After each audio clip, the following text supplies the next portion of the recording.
Welcome to the Nick and Matt Show, bringing the player interviews you want to hear and the hot topics you want to discuss. Recording live in studio, here's Nick and Matt. Good evening, ladies and gentlemen. Thank you for being with us on this fabulous Monday night. This is episode 89 of the Nick and Matt Show, which is actually pretty wild. I think as that number slowly increases to the 100, we might have to do a 100 episode giveaway, Matt.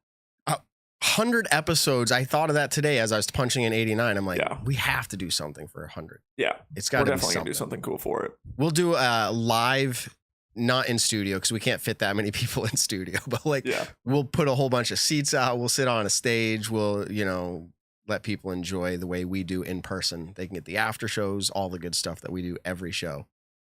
Wait, there's an after show, Nick? Yeah, I know. Every single time we end our show and then we talk for about another 30 minutes afterwards. Sounds like an opportunity for Patreon. Yeah, hey, Evan's here in exactly. studio with me and Ben, of course, and it is going to be a good time tonight.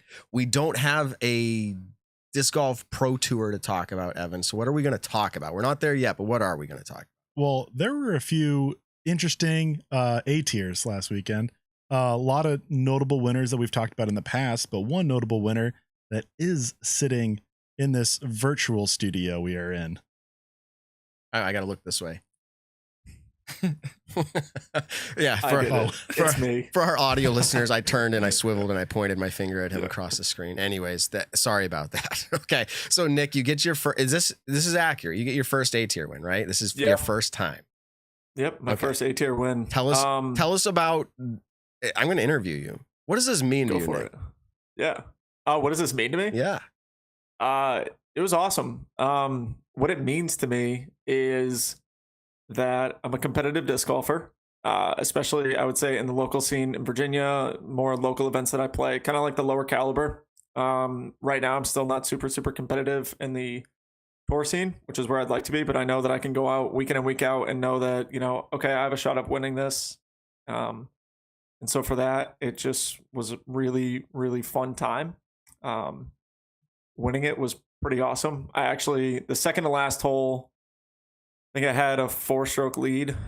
So I had 2 holes to play. One was an easy par 3 and the other one was a little bit more of a difficult par 3, but not super hard. And I 3'd the first one, and then on the final hole, I had 4 strokes. And I told myself, I was like, okay, if, Matt, if he parks the hole, I kind of looked up at the sky and I was just like, there's no way I 6 this, right? To bring a playoff. I was like, there's no way I 6 this.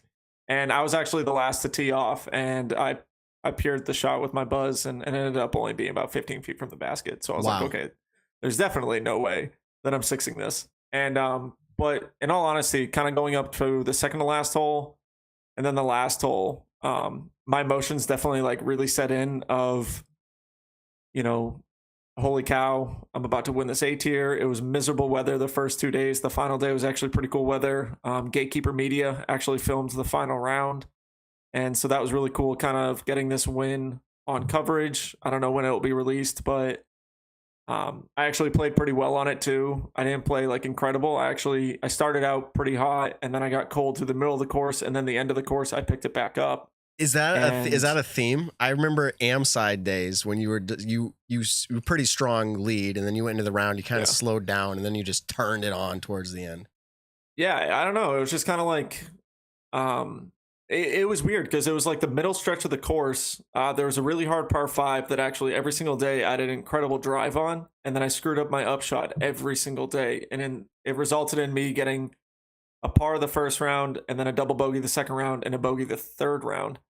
And then I had just bogeyed a hole previously. I 3-putted a hole from, I was about 40 feet away. I missed the jump putt, and then I missed the comeback putt. I lost 2 strokes on that hole. So my lead was kind of back down to 4. And I was like, okay, it's very easy to get these 2-stroke swings out here. So I just need to kind of play consistent. And then I ended up popping off 3 birdies in a row.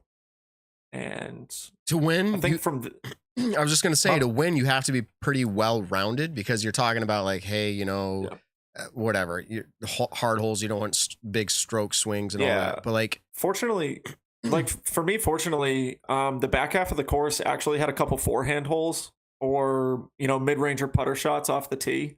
And so I felt confident that I wasn't going to bogey any of the holes. And then one of the competitors two of the competitors who were about 4 or 5 strokes back on me with like 5 or 6 to go, they both threw bad tee shots on a hole. And so in my head, I was like, okay, all I have to do is just throw my meteor straight, let it fade. If I get a 3, I'm still gaining a stroke on everyone. And then you'll see it on coverage whenever it comes out, but I like shanked it like 10 feet off my line and I ended up going OB. And that at that point I was like, okay, I need to actually capitalize on these moments. Like, I can't be letting stuff like that happen. And so I kind of like walked away from the cart for a second, got my mindset right, and then I ended up hitting a really, really good birdie putt in the next par 4. I pured my drive on a very hard par 3.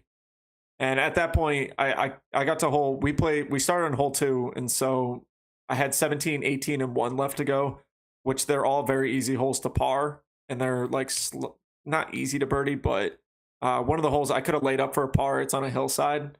And I ended up running a birdie putt because I had a 7-stroke lead, and I was kind of like, why not? I mean, you earned it. I have strokes to give, so I missed that putt. It actually rolled away, so then I had to lay up and get my bogey.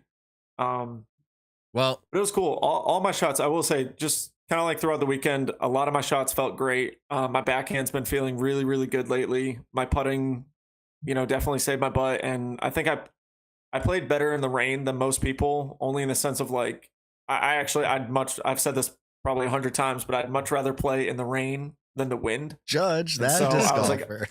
I was like, okay, here we go. I'm actually getting what I want. There's no wind, but it's, pouring down rain on us. And so it's kind of like, all right, make sure my hands are dry. Make sure I have plenty of towels. My feet are dry, and just play nice and slow. You'll notice a couple times whenever the coverage comes out on a couple of the upshots the final day, the course was still disgustingly muddy. And on a couple upshots, I actually slipped pretty bad, but luckily I disked down to a mid-range on those upshots so that I wouldn't feel like I had to force a driver. I'd be 350, 400 feet away, but I threw a buzz instead of throwing an Onyx or an Undertaker, just because I was like, even if I slip a little bit and lose a little power, it's still going to hit the line that I want to. So I think mentality-wise, I don't know, I just played it pretty well, and it was cool. So I mean, putting in the last putt was definitely that. It's funny, that was the most nervous putt that I had, was the final putt, and it was one of the shortest birdie putts I had all day. So I have a picture of you somewhere in my phone holding the Amside trophy when that was your biggest win. And the other day it popped up and I was like, oh, that's a good memory. And then here you go winning your first A tier. And I was joking you on social media, hey, you're making lead cards on the tour, winning A tiers to the moon. I said, let's go. Yeah. So my question is, do I get a finder's fee? I mean, I discovered Nick Carl, the disc golfer, or at least I introduced you to the sport. If I paid everyone the fees that everyone's brought up, like my dad said, I owed my mom 10% because I won on Mother's Day and I wasn't spending it with her. Hannah said that I probably owe her $5 from some sort of wear. If I paid everyone the finder's fees and everything like that, ooh, the lunches you owe, all those pros. All the lunches I owed are finally paid off. We're caught up. Excellent. My tab's been covered. So that's awesome, Nick. Like truly cool. Proud when I see, you're saying you got the win. It's just fun to think of the journey. We've always talked about that together. It's been a long time coming. There's been times where you weren't sure. Honestly, it's probably times I wasn't sure. I'm like, then Nick makes the move. He gets an apartment. He's living the big life. It's happening. That's great. Let's talk about this real quick. We have, I don't know how you want to say it, Ulibarri. He says either's fine. If you watched their practice rounds back last year, the funniest thing I ever heard was when I think it was Big Germ called him like Bullyberry or something. It was just really funny. You're a big Bullyberry or something. Anyways, call him whatever you want. We're going to have him on the show in about 20 minutes from now. That should be a good time with Paul Ulibarri. But I want to do this. We interviewed Dylan Cease 2 months ago or a month ago. Not a month ago. It was about 2 months ago. Awesome interview. Very easy to talk to. He loves disc golf, so we can unite around that. He just made it out to our neck of the woods here where we're recording from in Massachusetts. He went to Boston, Fenway Park, one of the most well-known baseball parks in the world. And I thought to myself, I think I still have his contact in my phone. Matt, have you ever texted a Major League Baseball pitcher after they pitched at Fenway and said, good game? And I was like, no, you haven't. And I'm like, you have to do that. So I texted him, said, hey, good game. And if you're, I know you got a lot going on. You're doing big things in the world. If you get tempted to come out to Maple Hill, let me know. And he goes, trust me, I would love to do that. And I was like, all right, man. So it's obviously not going to happen. He's got big things going on. But Evan, tell us your story, because we were trying to coordinate making it out there, but it was Mother's Day. He was supposed to pitch on Mother's Day, and I told my wife, she's like, I don't think it's going to work out. But tell us what happened, because I think you made it out to a game at Fenway this weekend. Yeah. Okay. Well, I noticed the White Sox were playing the Red Sox. They play at Fenway every year because they're both in the American League. Saw it coming up. Saw when Dylan Cease was pitching, kind of got the sense of the White Sox rotation, counted out the days. I was like, okay, he is pitching on Sunday. You never know. Things can change. Told you guys, unfortunately, you guys weren't able to make it on Mother's Day, as you were just saying. But turns out that he ended up pitching on Saturday. These things happen. I knew it was a possibility, but I was hoping it didn't happen. I bought tickets for Sunday, ended up still going, had a great time still, although the Red Sox lost. But sometimes, they just have an off day and they want to keep a guy on a set schedule, or someone else gets injured and someone else gets bumped up. But I didn't even notice until Sunday morning. I'm getting ready to go. And I'm like, okay, he's still pitching today, right? I'm going to go either way, but checked. And it was like, oh, it was a different pitcher. And I'm like, what the heck happened? Then I look at yesterday's game and I see him pitch. He let up 1 run through 5 innings, pretty solid start. And so missed it. I wasn't able to go on Saturday anyways. So even if we knew that was happening, I wouldn't have been able to go. But the Red Sox are also bad right now. So we can move on from the Red Sox talk. But is it ever a losing situation to go to a game at Fenway? I mean, it's an experience. Of course not. Yeah, it's an experience. Although it was 48 degrees and windy. It was in Emporia, let me tell you this. And where our seats were was perfect wind tunnel. It was just coming up straight up the stands. We were in the shade. I underdressed and I was freezing my butt off. Wow. I'm telling you, I would have flipped over your most stable disc if I was throwing down this. Ooh, that would be fun, throwing at Fenway. I know that DD has done the, what do they call them? The stadium experiences or whatever they're, disc golf experiences in stadiums. And I always thought, this is why they do it. It would be really cool to either at Foxborough, Patriots, where they play out of, or Fenway. Would be way so cooler. Cool. I don't think there'd be a cooler stadium in throwing off the Green Monster or things like that. I would want to try to throw. I would want to try to throw over the Green Monster from home plate. Yeah, it'd be epic. Sick. Can I just say one thing? Dude, you can say something. We could probably set something up at Polar Park, though. Yeah, I've got some connections there that might be able to let us get in. What do you got, Ben? I caught a home run ball over the Green Monster. No, you did not. I did. Mets. It was something Castillo, maybe. I don't know. You literally caught it with a glove or bare hand? I didn't catch it. It bounced up and went into my hands. Were you on Lansdowne Street, or were you in that parking garage area where there's always people? Or were you in the Monster? You're on the seats. On the seats. I had a friend who was working, and yes, it went straight to my hands. That's so cool. That's my story. I do not have that experience. I think my brother growing up got an arena football from downtown. He got one, which you're not even really able to get there. It's all netted, but it found a way. And I was like, that's the coolest thing. A game used ball. I don't care who. Probably had to give it back though, too, right? I think he might have. I think he might have got away with it. Yeah. Baseballs, they hand them out like candy to anyone, but buckets. So everyone's like, that is the longest intro we've ever done. But here's the deal. This show is going to be a little bit more like that. We've still got a whole show lined up. We've got Uli, but we don't have any, I don't want to say any, big rules violations, no spy gates or whatever you want to call them, right? We don't have that. We didn't have an event to talk about with hey, can you believe how it played out? We do have some A tiers. Nick talked about his. The Goat Hill we are going to address because it was a Silver Series. It's a good big event. There were some good name players there. I'll just say Alden Harris took it down, which we had him on. Ben, what did you say? It's the Nick and Matt show effect? Yeah, so basically Nick and Matt show effect. We had Alden Harris, we had Corey Ellis, and they have been crushing it. Nick Carl is a regular. Nick Carl as well. He's a regular. Hey, Nick and Matt show, a big fan, Nick. We're going to have people call in later. Thanks. So we are going to take live calls, by the way, for Uli. So if you're in the show live right now, maybe jot down a question or two you might have. when we open up the phone lines, be ready to get in. You can talk to Paul Ulibarri himself. Maybe this is the moment you've always been waiting for.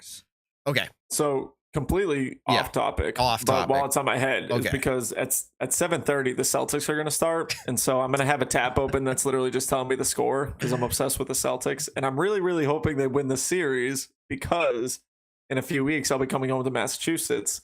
And I 100%, if they're in the Eastern Conference Finals, will drop a few $100 to go watch it. Sports. Oh my God, yeah. We're going to talk about that goaltending no call. I don't want to talk about anything out of Game 3 because I was so pissed off the next day. I actually didn't watch any of the highlights or any of like the NBA TNT, you know, the stuff that Shaq does with a couple of the people. I didn't watch any of that because I knew it was going to frustrate me.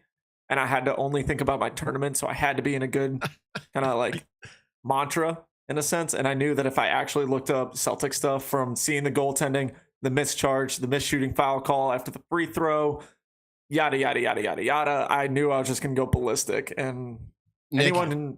your phone, you turned off the Wi-Fi on your phone. You can stream it on your phone to set it off to the side. I don't have any streaming services for it, actually. I don't have... My Hulu. I'll give you my watch ESPN login. Yeah, do it right now, Evan. Live on air. It's EVAN app. Oh goodness. So yeah. So normally when I'm like, if I'm driving and you know, when you go on ESPN, it'll actually let you listen to it, and so I can listen to the broadcasters, and so then I have a general idea of like how a play is going. Because other times, like last week when I was at Putting League, they were playing, and so I could go inside and watch for a few minutes, but then I would come back outside and I would look and it'd be like, Grant Williams hit a 27-foot 3-pointer, or like Giannis makes 5-foot jump shot or whatever. And so like that's cool and all, but you could also watching it live is definitely the best. You can also get an app that will play radio stations from all over the country. Yeah. You just got to get 98.5 Boston. I'm guessing that's who does Celtics, right? I think so. WEI, but so it's small here on screen and all the lights are reflecting, but look at live Celtics Bucks. I can stream it through here, Nick, so you can watch it and the rest of the world can watch it. Somehow hack into my phone so that you can just stream it to my phone. And people are probably super bored right now by what we're talking about, so I apologize. Right. But we can do FaceTime, and you know how you can do the screen share now through FaceTime? There we go. That might be illegal. Yeah, but, I don't know. It's just in the background. We'll just put it up over my shoulder on the TV behind me. Yeah. Okay. Let's talk some disc golf. Yeah. So this is what I was going to say. We actually said Alden, and we got carried away with the Nick and Matt show effect. But tell us what played out there. Alden and Owen took it down, but what else, and what else are we missing? Yeah. The 303 Open was another big one. That happens in Colorado. I went to school in Colorado. 303 Open used to be at a course I would play a lot, although now it's in a newer course. I'm not exactly familiar with that. But Kyle Klein takes it down along with Rebecca Cox. Kyle Klein notably has struggled in the first round of events all this year. He shoots a 1080 in the first round and then goes on to win. No Eagle McMahon. I don't have it in front of me, but there were still a lot of good players in that event. I'm pretty sure Joel Freeman. I know Nathan Queen was there. Aaron Gossage. Joe Rivera. Yeah, of course, if it's a Colorado event, Joe Rivera is there. So a lot of great players in that field. But I want to hop over to Europe. Right before you do that, because I was curious to ask this question. I just wanted to pull it up real quick as I scoot around for the winners, as you mentioned, Rebecca Cox. I just wanted to see her rating, and everyone, again, whether you like ratings or not, it gives you a fairly level ground for like what their skill set is. And my question is a 932 rating, and Nick, you can maybe elaborate on this more than even us. A 932 rating, she's probably winning most local FPO tournaments. Like she should win, like a 932 FPO player. Yeah. And then you start getting regional, like your A tier regional, and she's probably in contention, right? I mean, that's what happened here. Yeah, I agree. I mean, if you look at the rest of it, Deanne Carey's rated 938, and Alex Benson is also rated 937. She's from Vermont, up here. That's right. Neck of the woods. So yeah, there's a few 930s in that field. Yeah, no, that's a good win. I'm happy for Rebecca because I always feel like her skill set, especially she came out, I think it was last year, Texas State, she had overhauled her throw. Remember that? And you're like, wow, it looks so good. I'm like, I expected her to really take off. maybe it's one of those take some steps backwards, takes a while to get forward, but like good job for her. And Kyle Klein, Joel Freeman has been playing really well. In fact, probably averaging better than Kyle Klein. Mm-hmm. Yeah, I would say so. So for Kyle to get this win, that's at least a little bit of I don't know what you want to call it, a little injection of something for him, because I feel like this season for Kyle Klein has been decline. Kyle Decline. Good Lord. Is that a fire? No, that's not a fire. Yeah. All right. So anyways, you were moving over to Europe. Yeah. Well, one, it's Europe Day, or it wouldn't be National Europe Day. That wouldn't make sense. There's some hashtag Europe Day, something like that's going on. So we have to at least cover them for a little bit. But the Prodigy Disc Pro Tour, which I think is kind of the Finnish kind of national tour, just Finland events, but very good fields for Europe events, some of the best of the year over there. Christian Kuoksa takes it down in MPO, and Heidi Leine, you're really sorry if I'm butchering any of these names, trying my best, wins in an FPO. And actually, Christian Kuoksa is a 6-digit PDGA number. We were talking about this last episode. That's the first 6-digit PDGA winner to take home a Prodigy Disc Pro Tour event, which again is a very good European tour, arguably better than the old Euro Tour. And now we have the new European Pro Tour over there that's going to contend with it. But also this was the first event of the year for the Prodigy Disc Pro Tour. It was in Helsinki. From the past 4 years that Helsinki's been a Prodigy Disc Pro Tour event, there's been 8 different winners for the two divisions combined. That's wild. I mean, you have players like Nicholas Antila, Vaino Makala, Kristen Tatar, Hannah Blomroos, Evelina Salonen, now Heidi Leine. Like a lot of, like, all the Europeans have kind of won this event, but they've just, whatever it is, I don't know that the course is well there, but winners kind of change up each year. I wonder if they'll have any coverage of that one. I would assume so, right? I love European coverage. Yeah, it's a weird hobby of mine. It was on Disc Golf Stream, which is like Europeans DGN, so subscription based. I think they do the first round free instead of final round free. And then it was also on Post Produce. I forget what account it is, but I did see it on YouTube. Didn't watch it. 2 things. One is you just said that they do it reverse, which is something that has been debated and argued with like the Disc Golf Network. Why do they do it? I think I would have defaulted to the way the Europeans are doing it right now, as you mentioned. The first round's free, and then it's not later. You got to pay for it. But man, the Disc Golf Network has been doing something right. Like their subscribers, I don't think they're like publicly announcing how many, but I don't think they're hiding it either. But it's up there. It's up in the 30,000s plus. Yeah. So it's like it's grown a lot in the day. I've heard viewership's up a lot from last year. So there's that. And then the other thing, just this little tidbit. I don't know how many people, when they heard you say Helsinki, if you ever watched the TV show Heist, it was like trying to think how to explain it. It was a TV show with voiceover Spanish or whatever. Anyways, Helsinki. Those who watch the show will know. Money Heist, right? Money Heist. Thank you. Money Heist. They'll be like, oh yeah, Matt, I get what you're thinking. Okay, now we can move on. Is there anything else that we missed for events? We're getting close to bringing Julian, but he's not here yet. I'm going to swing it back to Nick's win. We were talking pre-show. Okay. This was your highest cash per throw of your career, Nick. You averaged $6.78 per throw. That beats your $6.40 per throw earlier this year at your B tier win at the Howling Gale Classic. Is that correct? Mm-hmm. Then also, I shared with you guys before this show. Lane King took it down in FPO. I don't know if we actually touched on that at the Loco Open. That she has over 300 wins. I think it was her 287th FPO win, if I have that correct. Just in that division, she's won an age perspective and many others. Nick, being the MPO winner of the same event that Elaine King wins in FPO, is the 119th person to do that. Join the likes of, I don't have it in front of me, the people I was naming, but like Dave Felberg, Jeremy Colling, Will Schustrick, Nate Sexton. Ricky. They all have exactly one win in MPO when Elaine King wins an FPO. So Nick, you are tied with those very notable people in our sport. And I will say one person that's not on that list is Paul Ulibarri. So when he joins later, you'll have at least one thing that you can say you have over him. I've won this event. Yeah.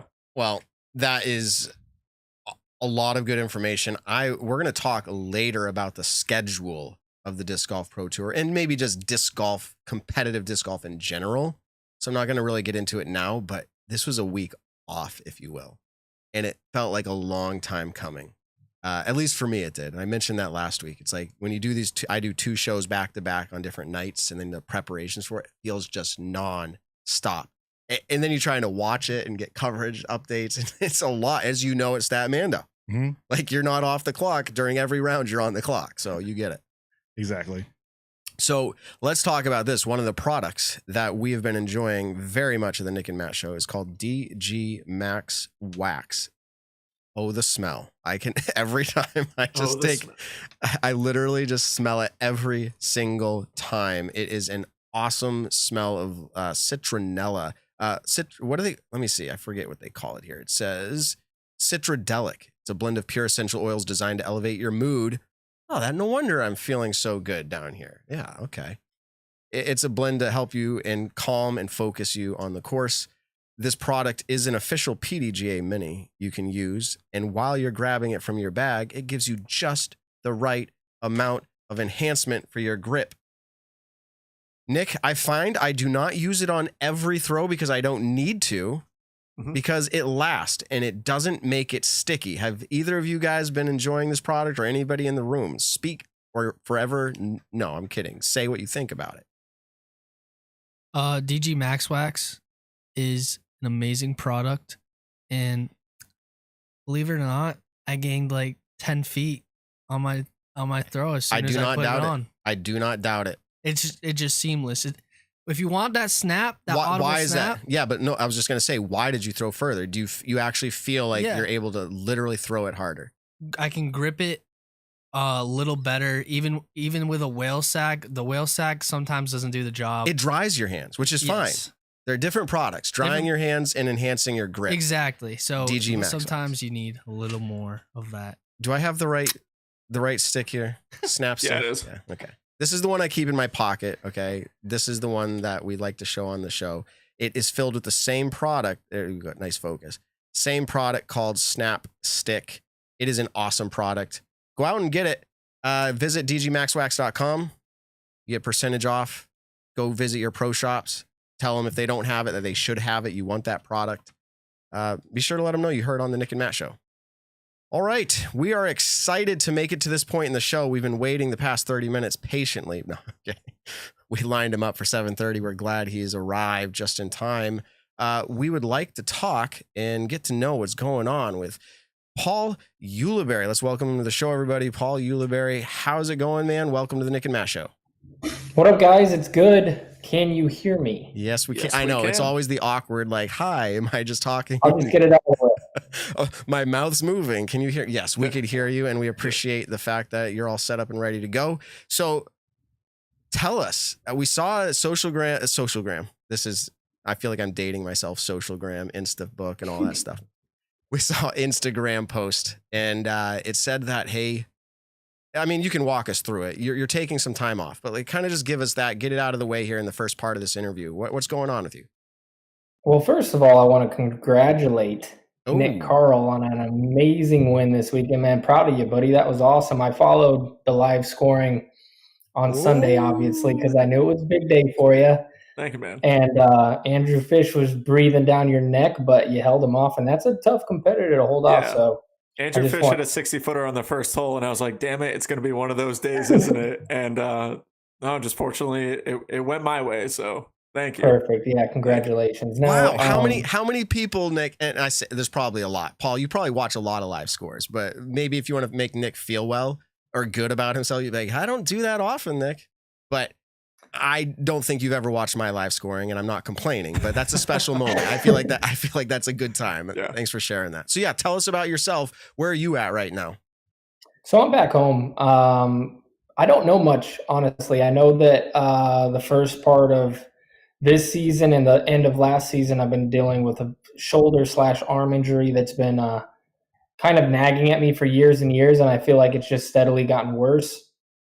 And so, I mean, I think it was from about Ledgestone last year until now. It just hasn't been good. I felt like my arm, my grip pressure, touch, everything was like just not there, and I had no control. I mean, there was days where I had a bit more control than others, just like any injury, but it just steadily started getting worse over the last couple weeks, especially on the big courses that we played, going from Jonesboro, to DDO, and you're just throwing as hard as you can every time. I felt like there was a time during the first round where I threw a shot and I felt like my shoulder was like not going to hold up, for the first time ever. Like normally it's just sore and I'm just like, okay, whatever.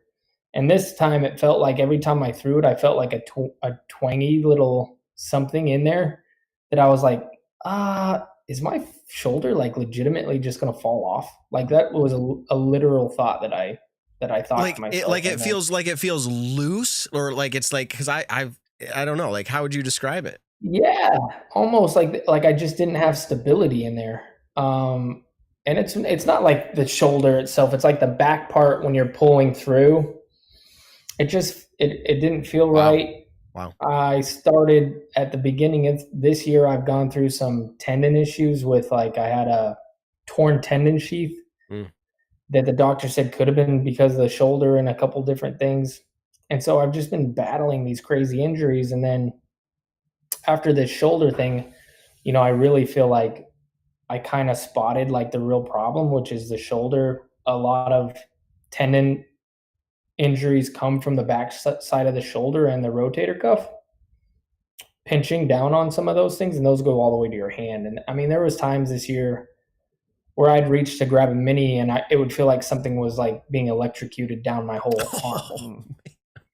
And that's like, bad tendon stuff. And it turned into like carpal tunnel in a certain part of my hand, to where like there was one part of the season where last year where I could push like between my thumb and my pointer finger, and it would just feel like it was just a nonstop shock. Like it was crazy. But I mean, I was just like, all right, well, I guess this is what I have to deal with now. And I feel like that's a bad habit that a lot of us get into as professional disc golfers, especially.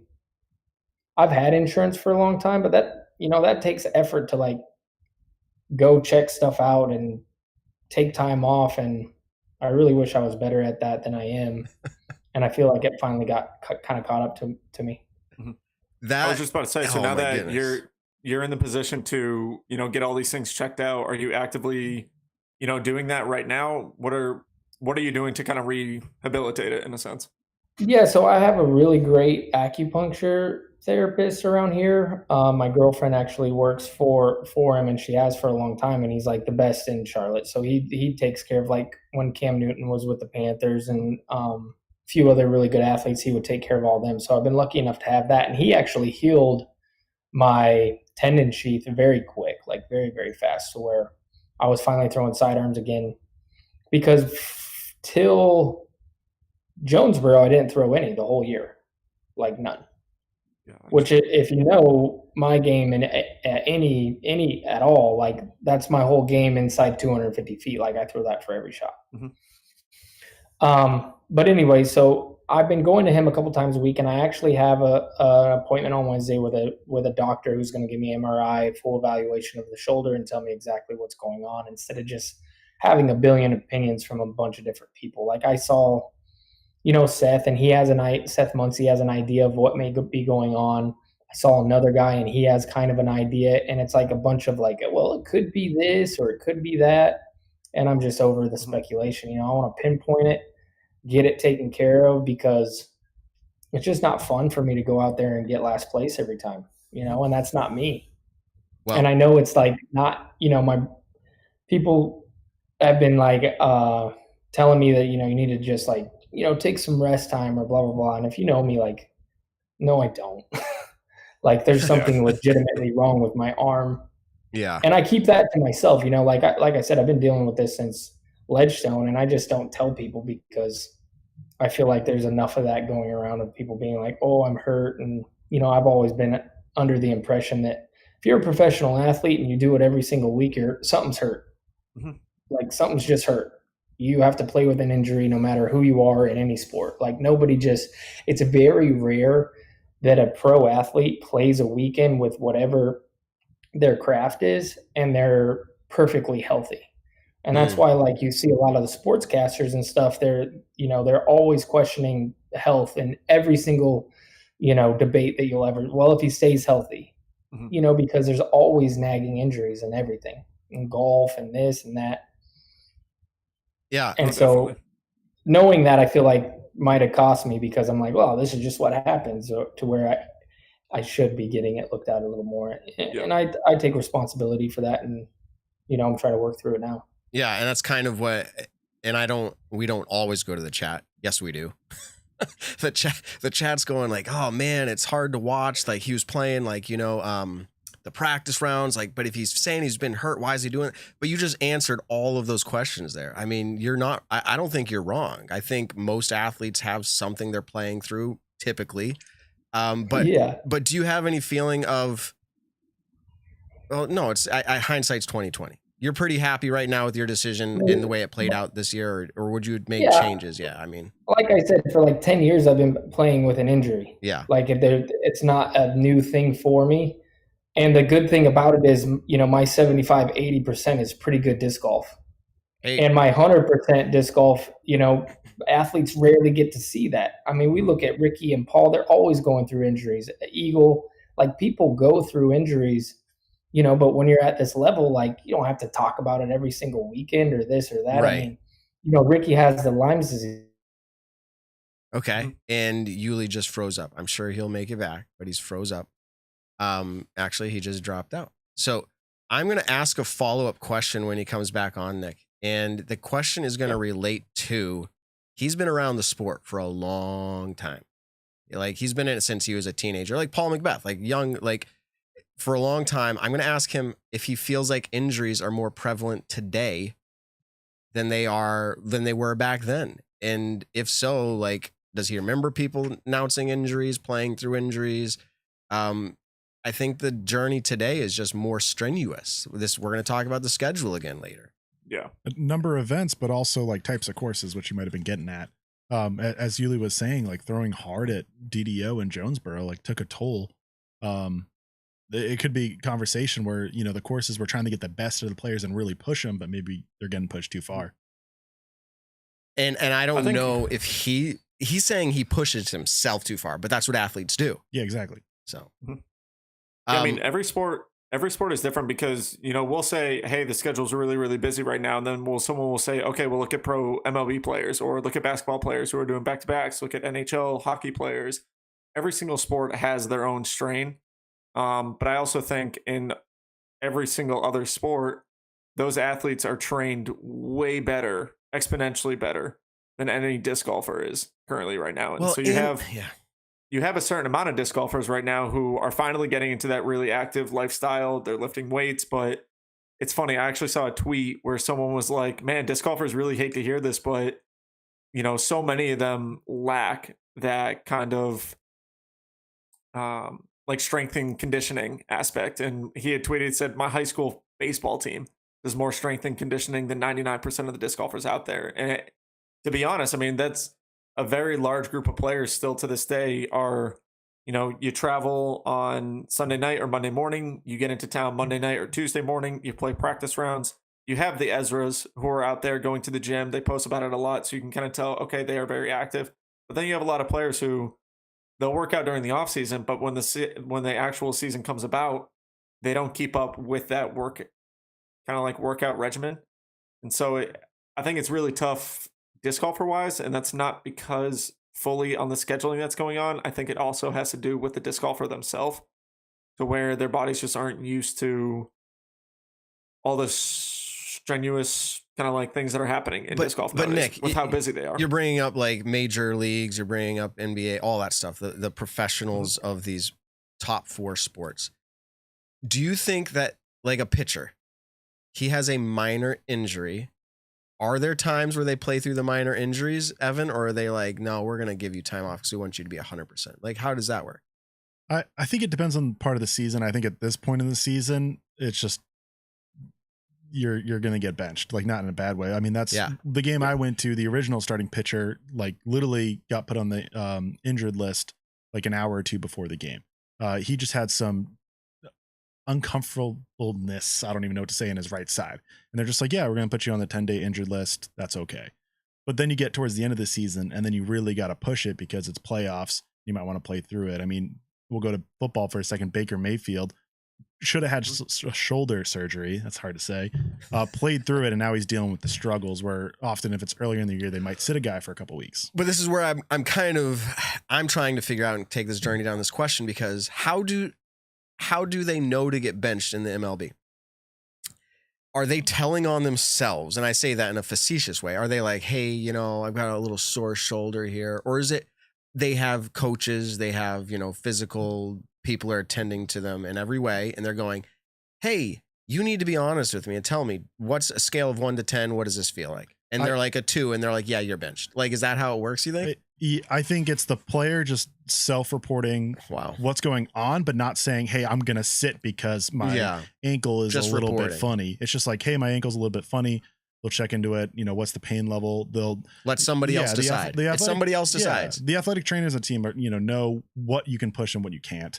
And then the coaches can kind of decide how important that player is after the athletic trainers give the okay to go. But we're talking so much money that the difference is these sports owners and all that are like, we aren't going to mess around with that. It depends on the time of year. Like disc golf equivalent, you're coming into USDGC, like your ankle's bothering you, like, sorry, you're going to play. I think Paul Ulibarri would play thugh that injury too. And he's back right before USDGC. That's back. A good question for him. Let's bring him in. So, okay, he's back. Computer decided to update. Ben, you got it. There he is. All right, perfect. Can we hear you again?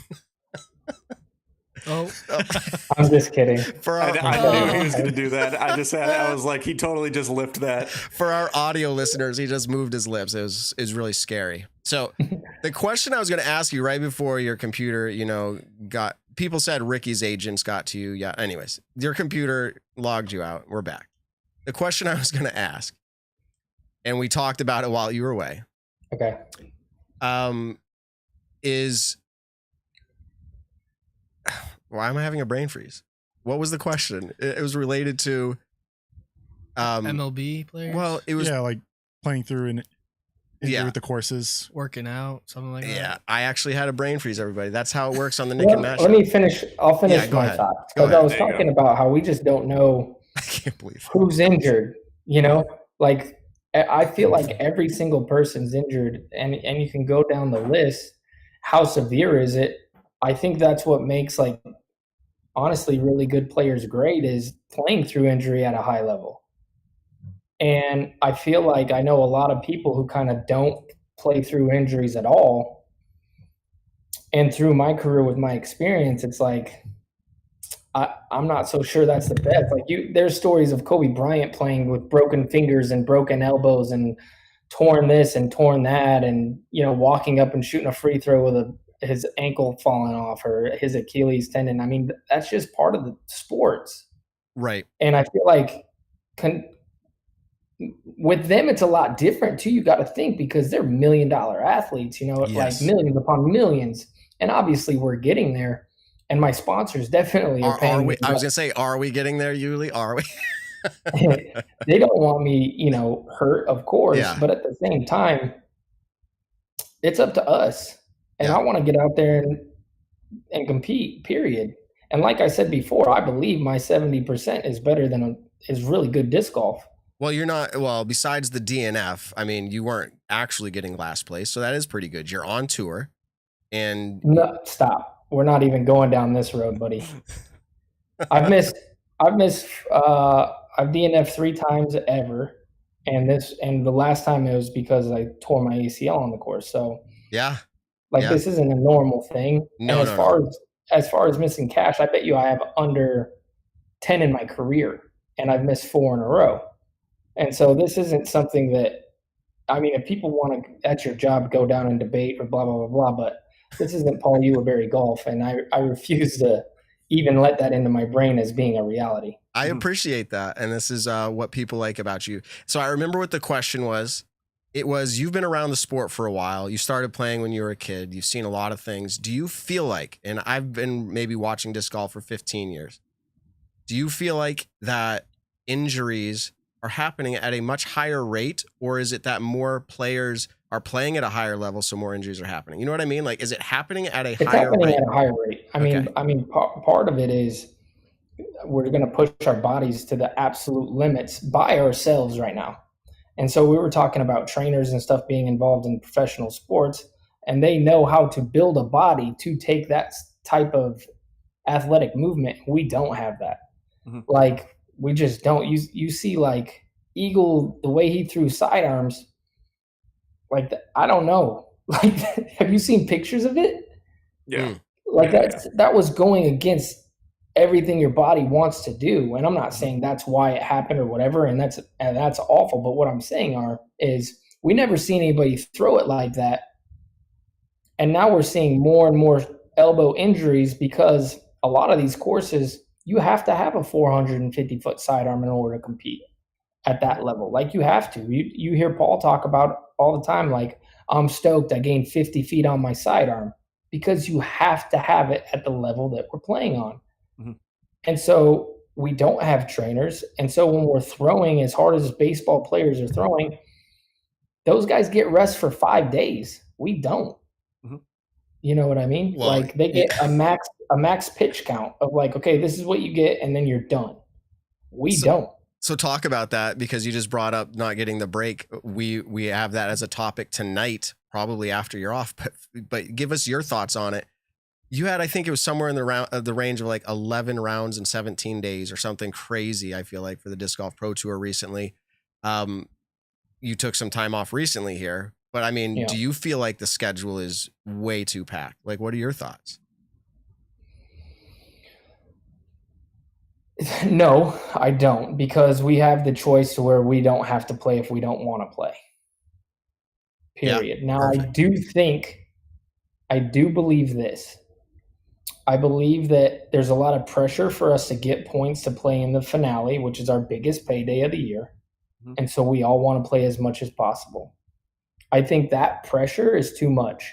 And I think that the season can't have that many tournaments there has to be a different point system to where people can get in, and then the people who play every weekend, like, that's the way that it's stacked. It's tough because it forces you to play so much. It really does. Mm-hmm. You know, if you win a tournament, sure, you're in. But I also feel like you should really get rewarded on a higher scale for a top 15 finish type thing than you do. Like, if you play, let's say you play every single weekend, right?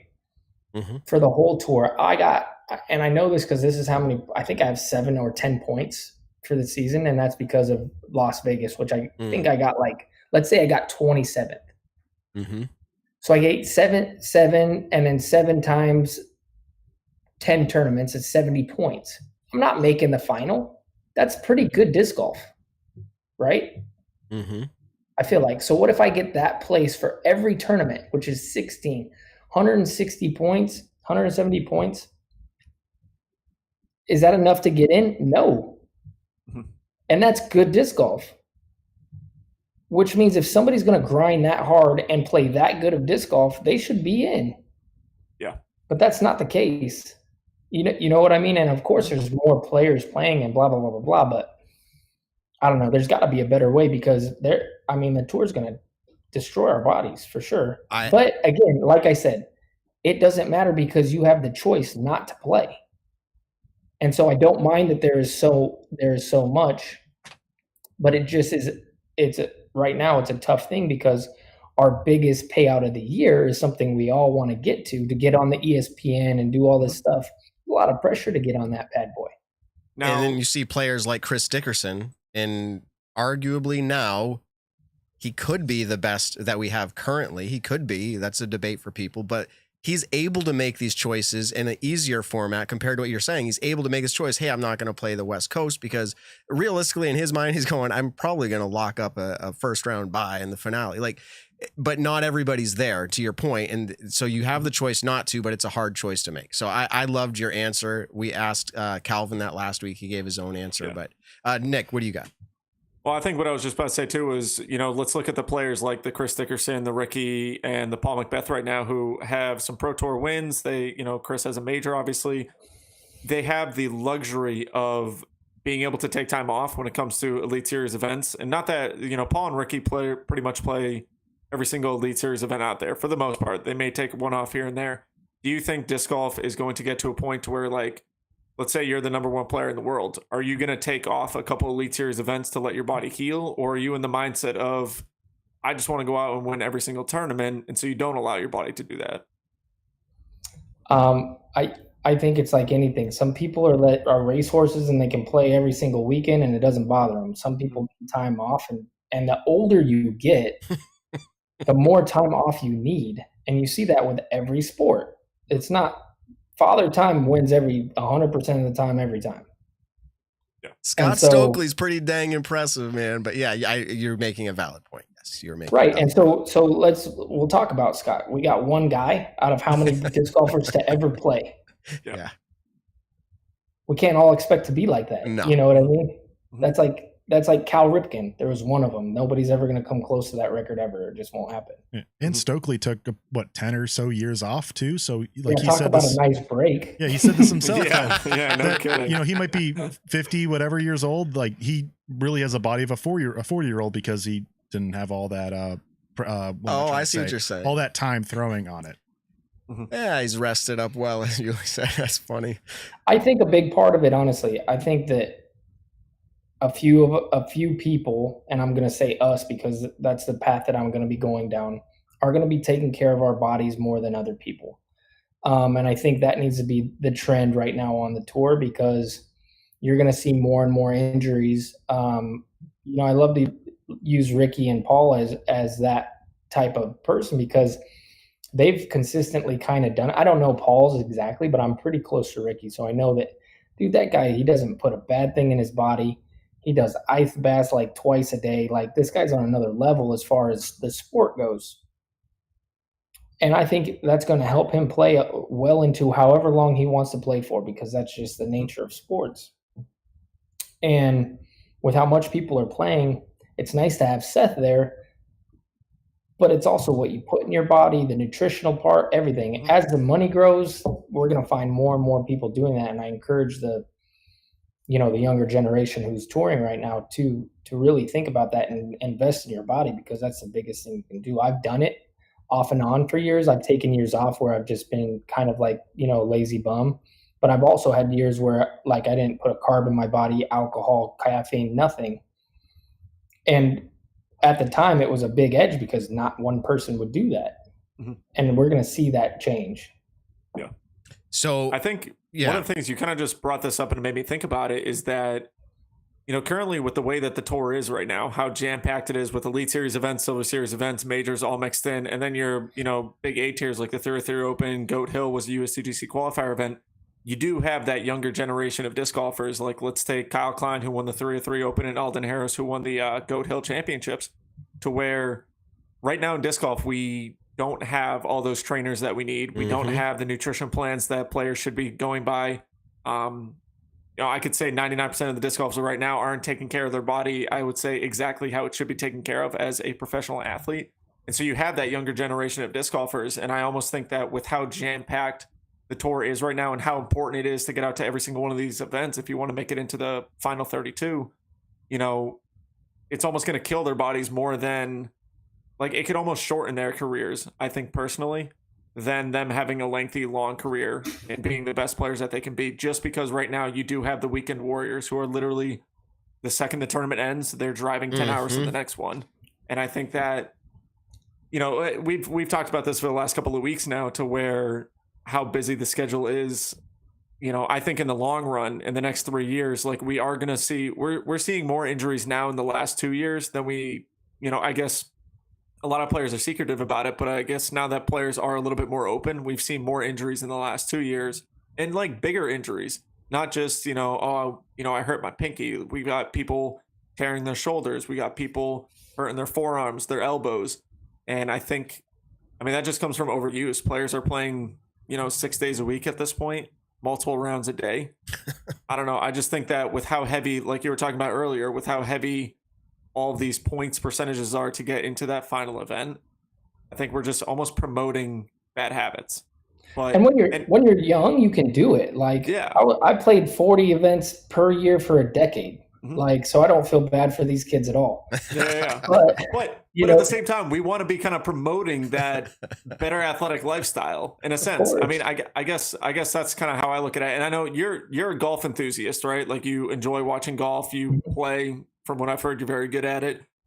How do the golf tournaments work? I know there's that big one every single year. It's kind of based off, is it the FedEx Cup, where throughout the year, it depends on your tour points. Like, is that every single major, or I don't know how their tours work 100%, but like, yeah, you get, for the FedEx points, you get a certain amount for any PGA standing, to where it works just pretty much like ours. Okay, gotcha. The difference that's what I was curious is if you win one of those, you're pretty much almost guaranteed to get in, as long as you play like 5 tournaments, because there's so many people.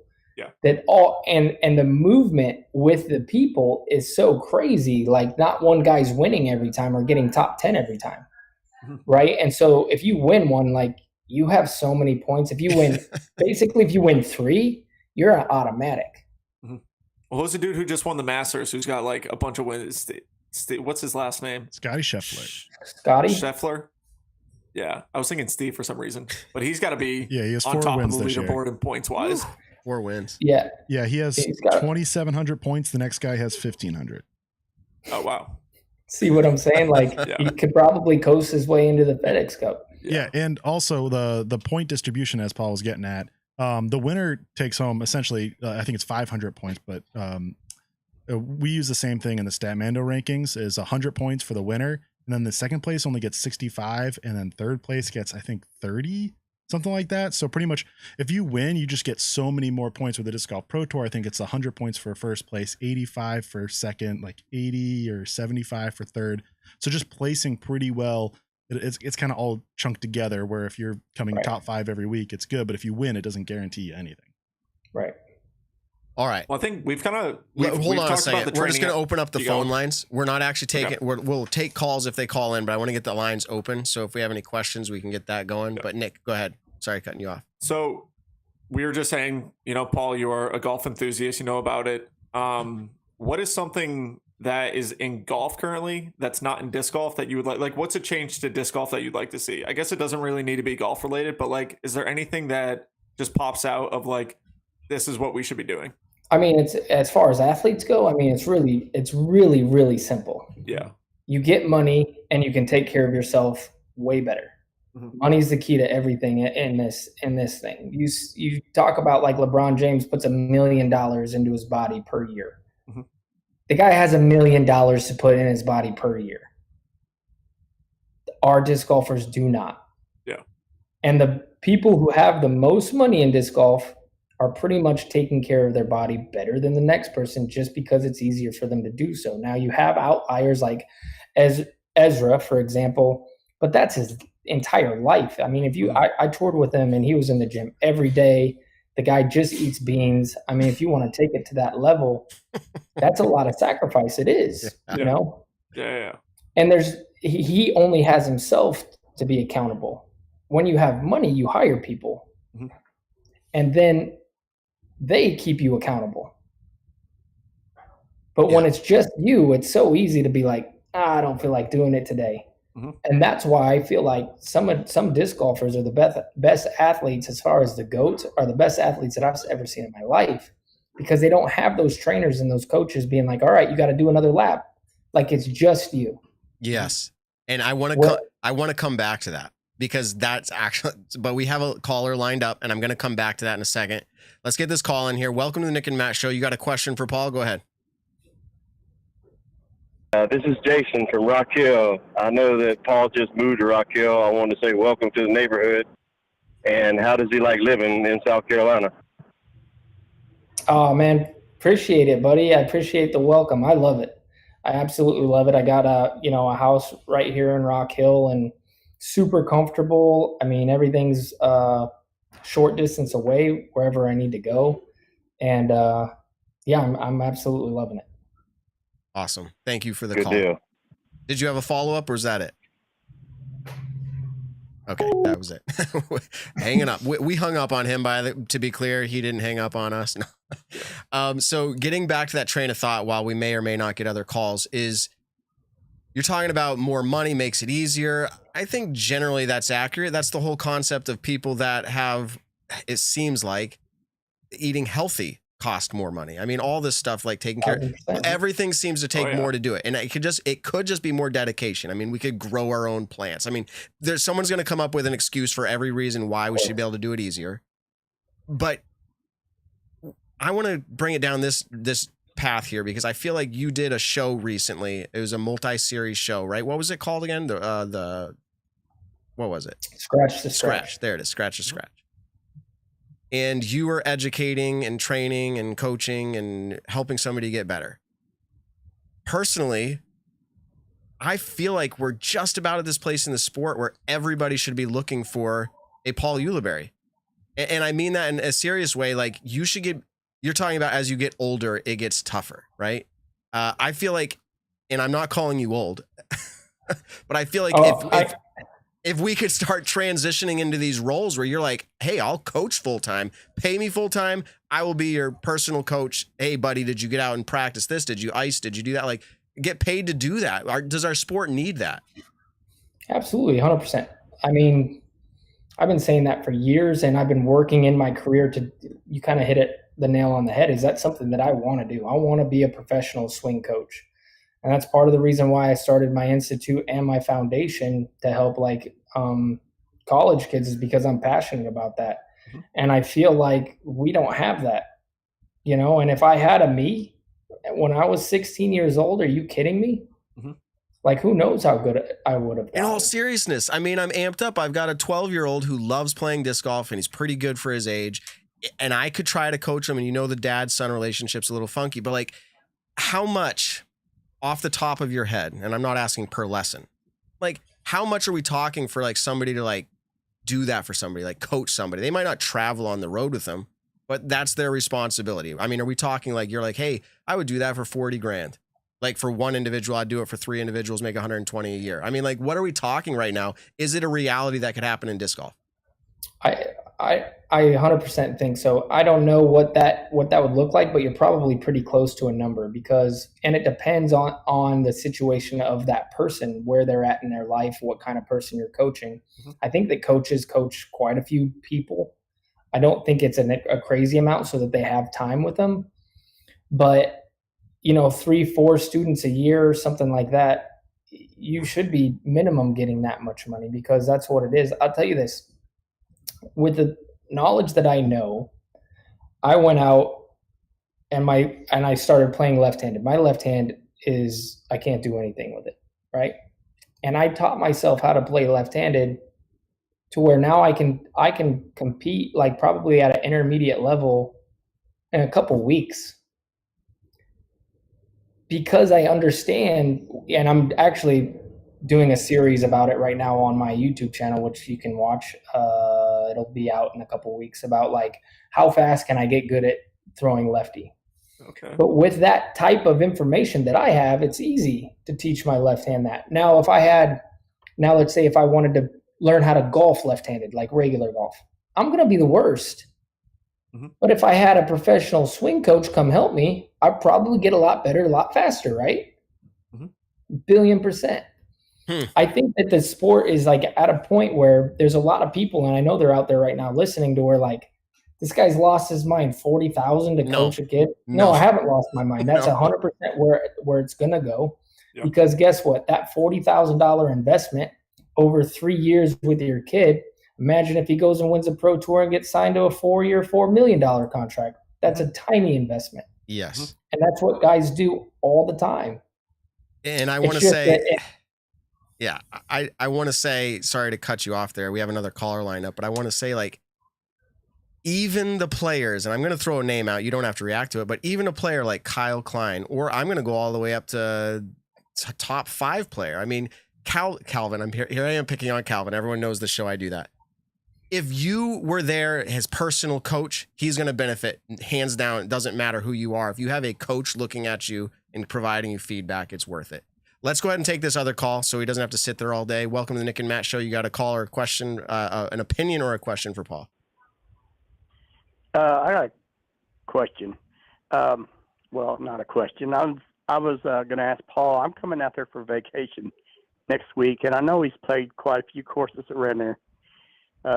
Just wondering what the best, like, top 3 is for an average player. Okay, average player disc golf courses in your area. This is, give us your opinion.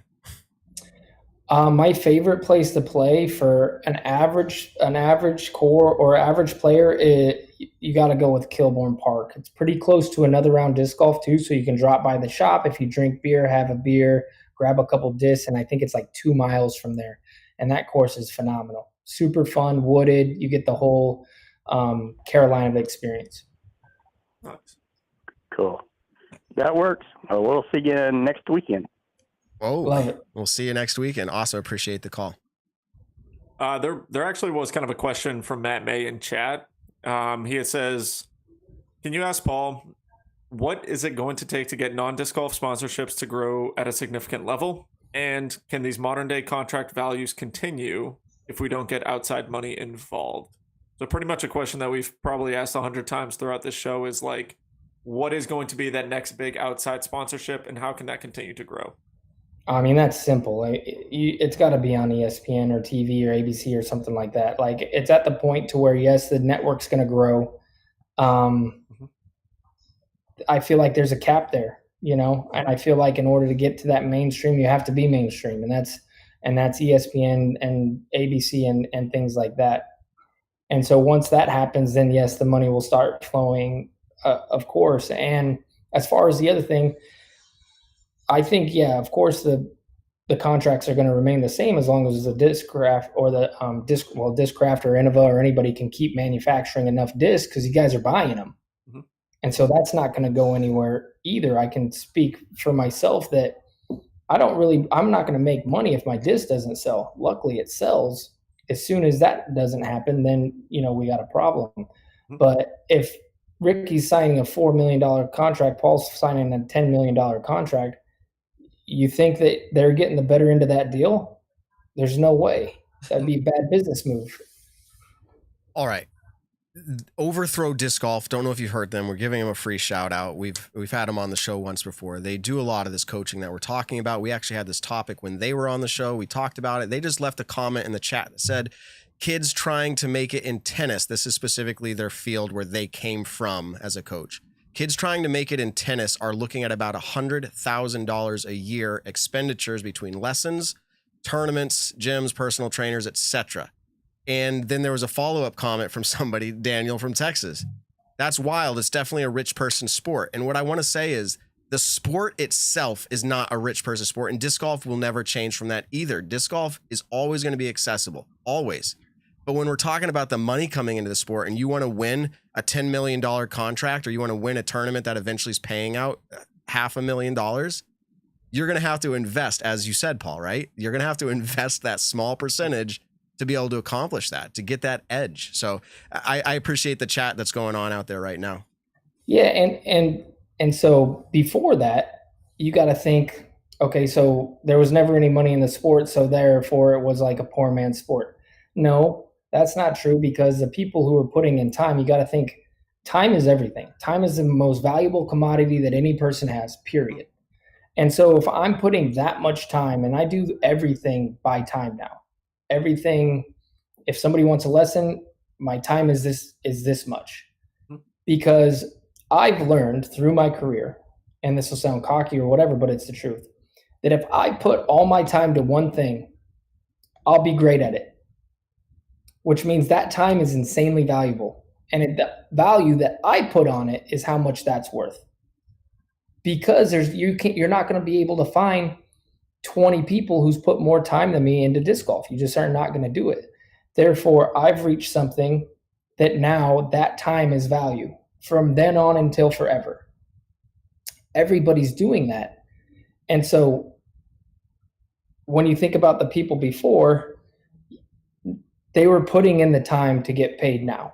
You get what I mean? Like all that time put in to be whatever, they would be getting paid as much back then as they are now. It's just different eras. Time is everything. Yeah, we have another caller lined up. Let's see if we can get another course review question in here. I'm not setting them up and not making fun. I don't know. We didn't screen this call, which is, we're risking it. We're playing with fire here. Let's see how it goes. Welcome to the Nick and Matt Show. You got a question or opinion for Paul? Yeah, so I'm going to miss Paul coming up here on Jomez's commentary. So I had a question around those lines. What do you think we're doing well in disc golf commentary today? And what do you see the next phase of disc golf commentary looking like? That's a great question. I think once disc golf gets to the point where it's on ESPN and different things like that, you're going to have educated guys at first who have done this for a living. Now, with that being said, if you look at 1 second, sorry. You're fine. Something's catching Paul's attention there. His computer's about to blow up or something. Yeah. We'll let a little quick shout out. And we still have the caller on the line, so you can still hang on the line. If you have a follow up for Paul once he's done answering, that'd be fine too. But as Paul deals with whatever he's got going on right now, which we understand things happen, things come up. Someone in the chat, we try to give everybody the time of day. We lost the caller. That's fine. Paul will still answer the question. In the chat said, here's a question. What are the 50? And actually, I'm going to let Paul hear this as he puts his headphones back on. All right. Paul's back with us. In the chat, they said, here's a question. What are the 50 or so pros like Uli quickly being phased out as legit competition going to do? Now, I think that was a slight at you. And I'm just going to say, I just read that in the chat as it was. They can't all be commentators, team managers, and whatever else, charity jobs that are coming up. And I will say this is interesting thing because with the boom of disc golf, all these jobs became available. But what are players going to do as they start to age out, as we talked about earlier, or their bodies break down? Like, is there going to be a place for them, or are they all just going to be like having to beg for money on the sidewalk because they didn't do anything else with their life? Like, is there any thoughts on that? Like, where are we at? Yes, I'm going to finish the last one though. Yes, do that. So, professional, we're going to have a professional. So to help keep the flow going, like that's what you have in all sports. And then you're going to have people like myself or Germ or Sexton or past athletes because people love their opinion.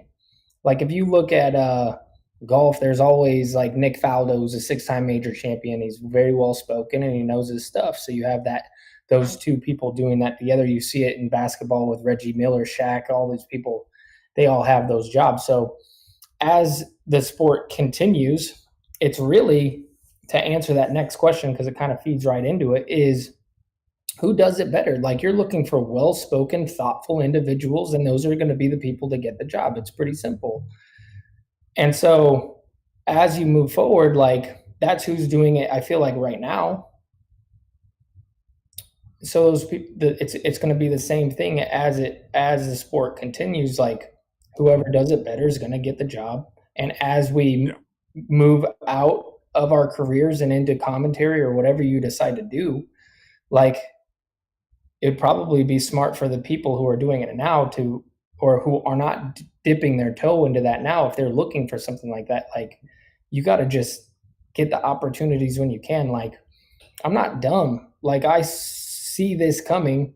And if you notice, I dipped my toe into everything for 2 years straight, every single thing that I possibly could.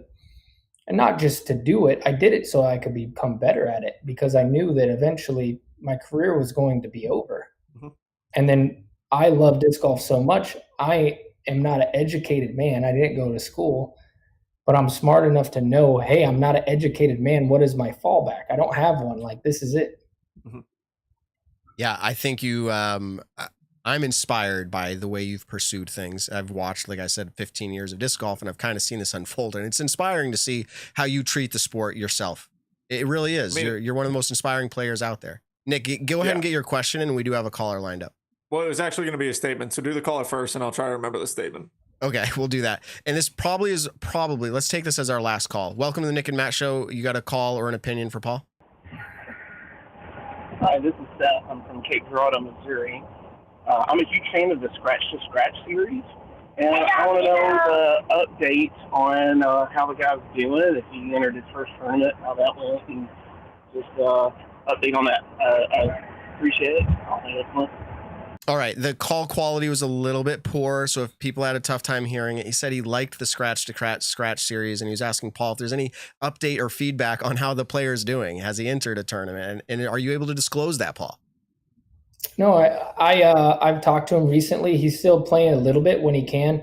Congratulations to him. He got a promotion, and so he was already a sports analyst, I think, with college football, and he got a big time kind of upgrade into whatever he's doing now, to where now he's in Florida, covering all kinds of Florida college sports. So he's a really busy guy, and I'm sure once his life slows down, he'll get back into disc golf. But he sent me a nice message saying that he really appreciated being on the show and that he loved everything that he learned, and he was pumped that the show was kind of the success that it was. So I volunteer as tribute for the next episodes and shows. I need to be better.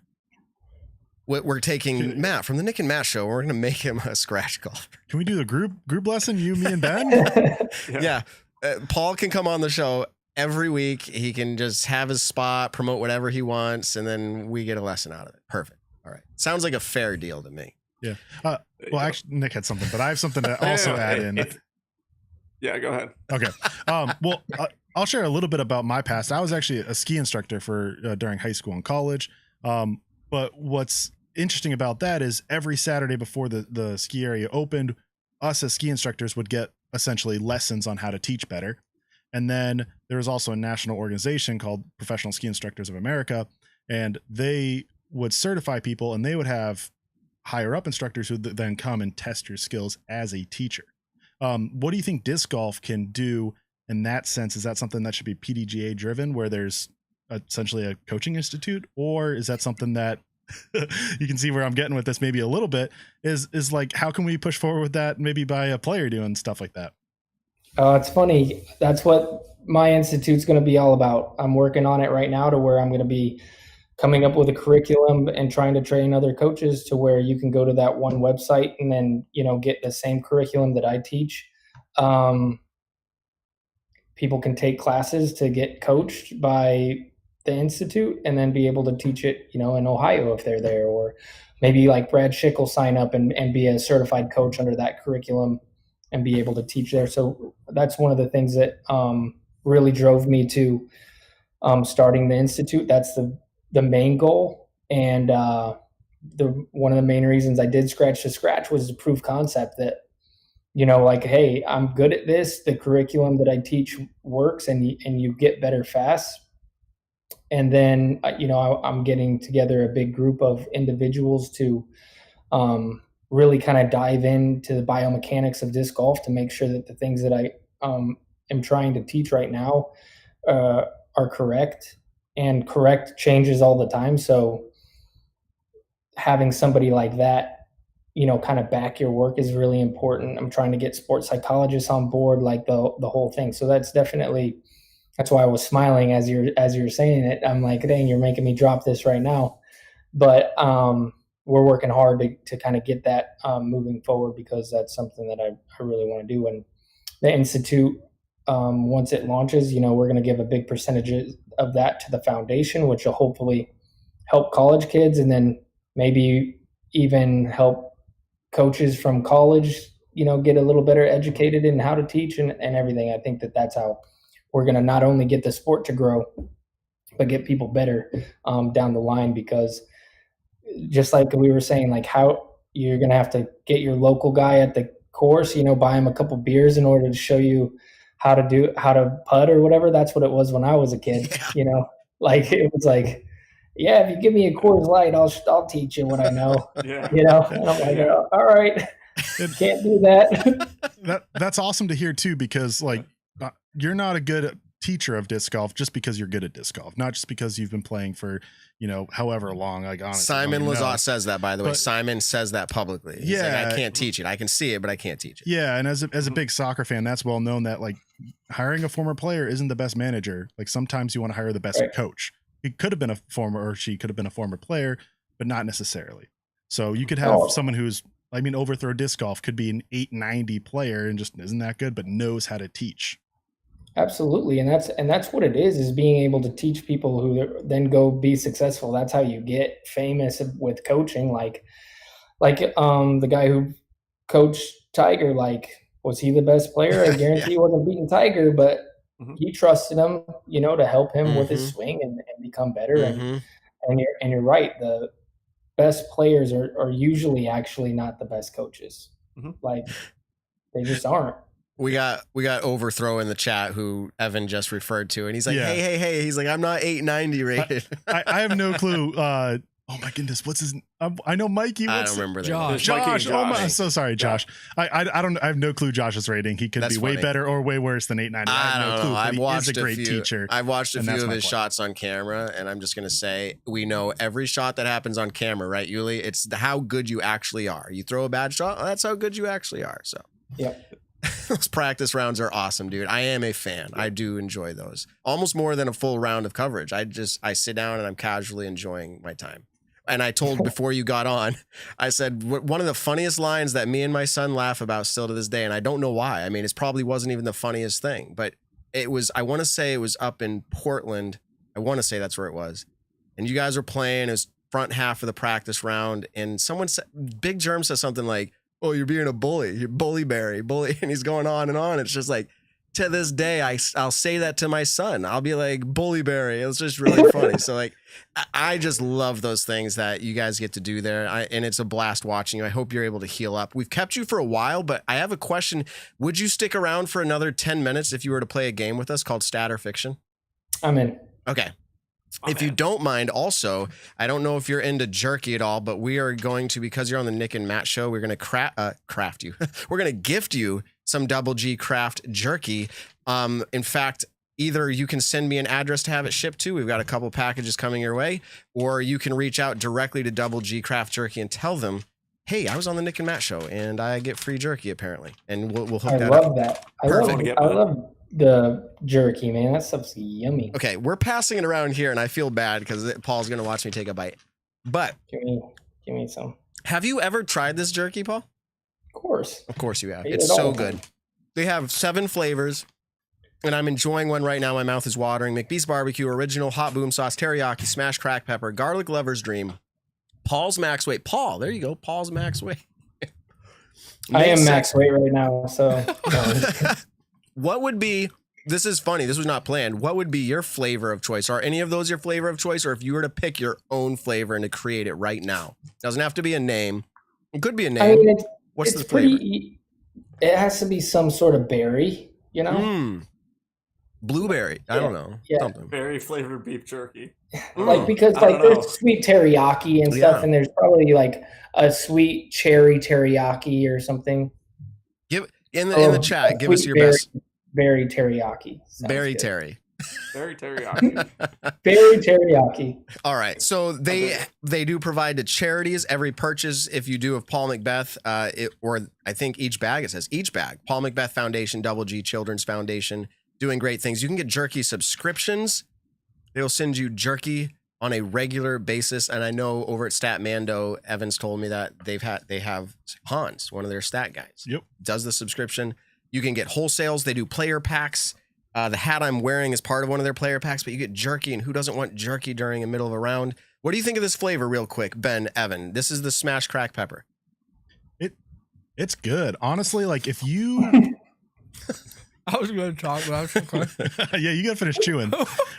If you're like, if hot boom sauce is like too spicy for you, but you like a kick, then this is perfect because like the smashed cracked pepper gives you that kick that you want, but it's not really like spicy and you need to go drink a gallon of milk, right, Nick? Exactly. He's got a mouthful. The Sweet and Spicy by Nate Sexton, and I'm ready to go get a glass of milk right now just because. Yeah, this is like everything tastes better with milk, but this is like a tick under the Sweet and Spicy too, which might be my favorite. But smashed cracked pepper is like, I think it's top 3 for me. I think it might be in that 3rd spot. It's so good. And one time, Double G said something that just made me be like, genius. You take this, take a little bit of the garlic, Lover's Dream, and take some of the boom sauce, like a piece, like little piece of each, and stack it and just eat it all together in one bite. I don't know. It's really good. We love it here at the Nick and Matt Show, and we're really impressed with their product. You will not go wrong taking this over the gas station jerky. All right. You ready to line us up here with a little bit of stat or fiction? Let's see who can take it down. Let's go. Stat or fiction, everybody. I think. Stat or fiction, presented by Statmando. Boom. Presented by Statmando. Evan here every week bringing us the cool stats. And we have to decide, Paul, is what he's telling us a stat or is it a fiction? Is it true or is it false? So he's going to give us a statement and we have to decide. We'll go in order. We all make a choice and we see who can take it down. All right, Evan, take it away. All right. We talked about a few A-tier winners, including Nicholas Carl below me right now. And Kyle Klein taking down the 303 Open. This is the first time both of them picked up a PDGA win on the exact same day. He followed the live scoring, but I don't know if he follows Nick's live scoring every round. Nick, you're up first. All right, so it was Kyle and I would have to win on the same day. Exactly. Would be a stat. Yep. I don't know why, but because of how random that is, I want to say it's a stat. I'm still chewing on some amazing jerky here, and I'm going to say that is fiction. Feel free to elaborate on your reasoning if you'd like to, Paul, but what's your answer? Well, he said that he only had 3 wins ever. So if that's the case, that would be so random for Kyle to have. Well, dang. Yeah. But hold on, Nick, and I don't need to try to convince Paul one way or another, but are you talking A tiers or higher? Or C tiers, any tier? Any PDGA event. Okay. What do you think, Paul? And I bet you Kyle probably has under 20 wins. So I'm going to say no, it's fiction. Okay. Fiction. And Evan. All right. What is it? This is fiction. Yeah, baby. Starting out strong. So I said any PDGA event because this can get tricky. Yeah. But on June 11th, 2016, Nick Carl in MA1 wins the Brewster Ridge Open. Kyle Klein in MJ2 wins Eagles wins Disc Golf Junior Midwest Regional. Wow. MJ2, that's a long time ago because they even changed the way that they do the divisions now for juniors. It's not MJ2 anymore. It'd be like MJ16 or something. And to add a little bit more in, I was also looking at Alden Harris to see if he won on the same day as either Kyle Klein or Nicholas Carl. Or Nick Carl, I don't know. I'm saying Nicholas. Sorry. It's either. It's PGA. That's never happened before. So Alden's never won on the same day as you two until yesterday. Wait, okay. So hold on. Yeah. I thought it was a stat if we've won on the same day. I said this is the first time both of them. So this is the second time. Okay. Oh. All right. All right. Paul, you didn't think that either, did you? No, I didn't either. Okay. Me too. So I totally thought it was just if we've won on the same day in general. I didn't hear the first time. And that could be partly my fault because I did switch over to another tab looking at the score. But that's awesome. I didn't even notice it. I was just looking at fiction. I'm like, okay. That is funny. And before we get to the next question, because some people chatted up. This game's so easy. Yeah. Yeah, exactly. Before we get to the next question, people were commenting what they thought would be good jerky flavors, and I thought these were decent. Hot raspberry. Then you had hot raspberry again, raptor berry, nuke hot Ulibarri, and then I thought what was this one? Oh, bully berry jerky. Bully, like a bull, like the meat, bully berry jerky. That's pretty good too. I like that a lot, yeah. So anyways, I had to get those out of the way. They were kind of funny and I appreciated the comments. So all right, Evan, take away question 2. All right. Sticking with Kyle Klein, I mentioned earlier that he threw a 1080 rated round in the first round of the 303 Open. Now, listen, this is the stat or fiction. This is the highest rated round in 2022 so far for Kyle Klein. So 1080 is his best rated round of the year so far. All right. I'm thinking he hasn't been playing, I'm sure, to what he was hoping for. And I feel like I know that can inflate our thinking to be like he's playing bad, which that's funny nowadays. But I'm trying to think if he laid down any hot rounds somewhere else. This is any tournament, any event, not just Disc Golf Pro Tour. Yeah, any PDG event on the year, considering this was 1080. I'm going to say this is a stat. You're up, Uli. So this is his highest rated round of the year. Yes. Yeah, I agree. Stat. Oh, crap. You have to go fiction now. You're behind, dude. No, I know, but there's still one more question after this. So then that's when I really have to get picky and choosy. But I know one of his finishes lately was pretty good, but I don't think it was 1080 good. So I'll go stat as well. All right. This is a stat, and 83% agree with this. 1080 is the highest rated round of his year. The second highest is a 1075 in round 3 at Waco. I do remember that. He was fantastic round, but unfortunately didn't finish. Didn't finish that way. And by the way, I love how you shout out the percentages that you saw live. That's nice. Nice little touch. I think that might be the first time we've done that. Yeah. All right. And I'll say real quick, Nick, in your career, now that you're 1 for 1, and you're 39 and 42 in stat or fiction so far. So you might just want to go for the right answer. I gotta start taking it a little bit more seriously. Yeah. Don't let Paul get in your head. I'm 2 for 2. You are. It's amazing. Heidi Liney. Heidi Liney? It's not Heidi. Is this a story? Is this a kid's story? Oh man! It's our new Dr. Seuss book. Heidi Liney went up the hill. Welcome to the show, Stat Mando. You can work with the numbers, not the names. Yeah, all right. Exactly. I don't pronunciate things. That's so fun.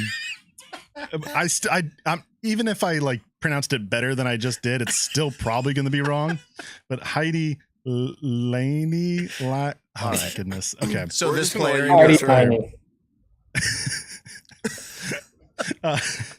Won the first Prodigy Disc Pro Tour event of the year in 2020.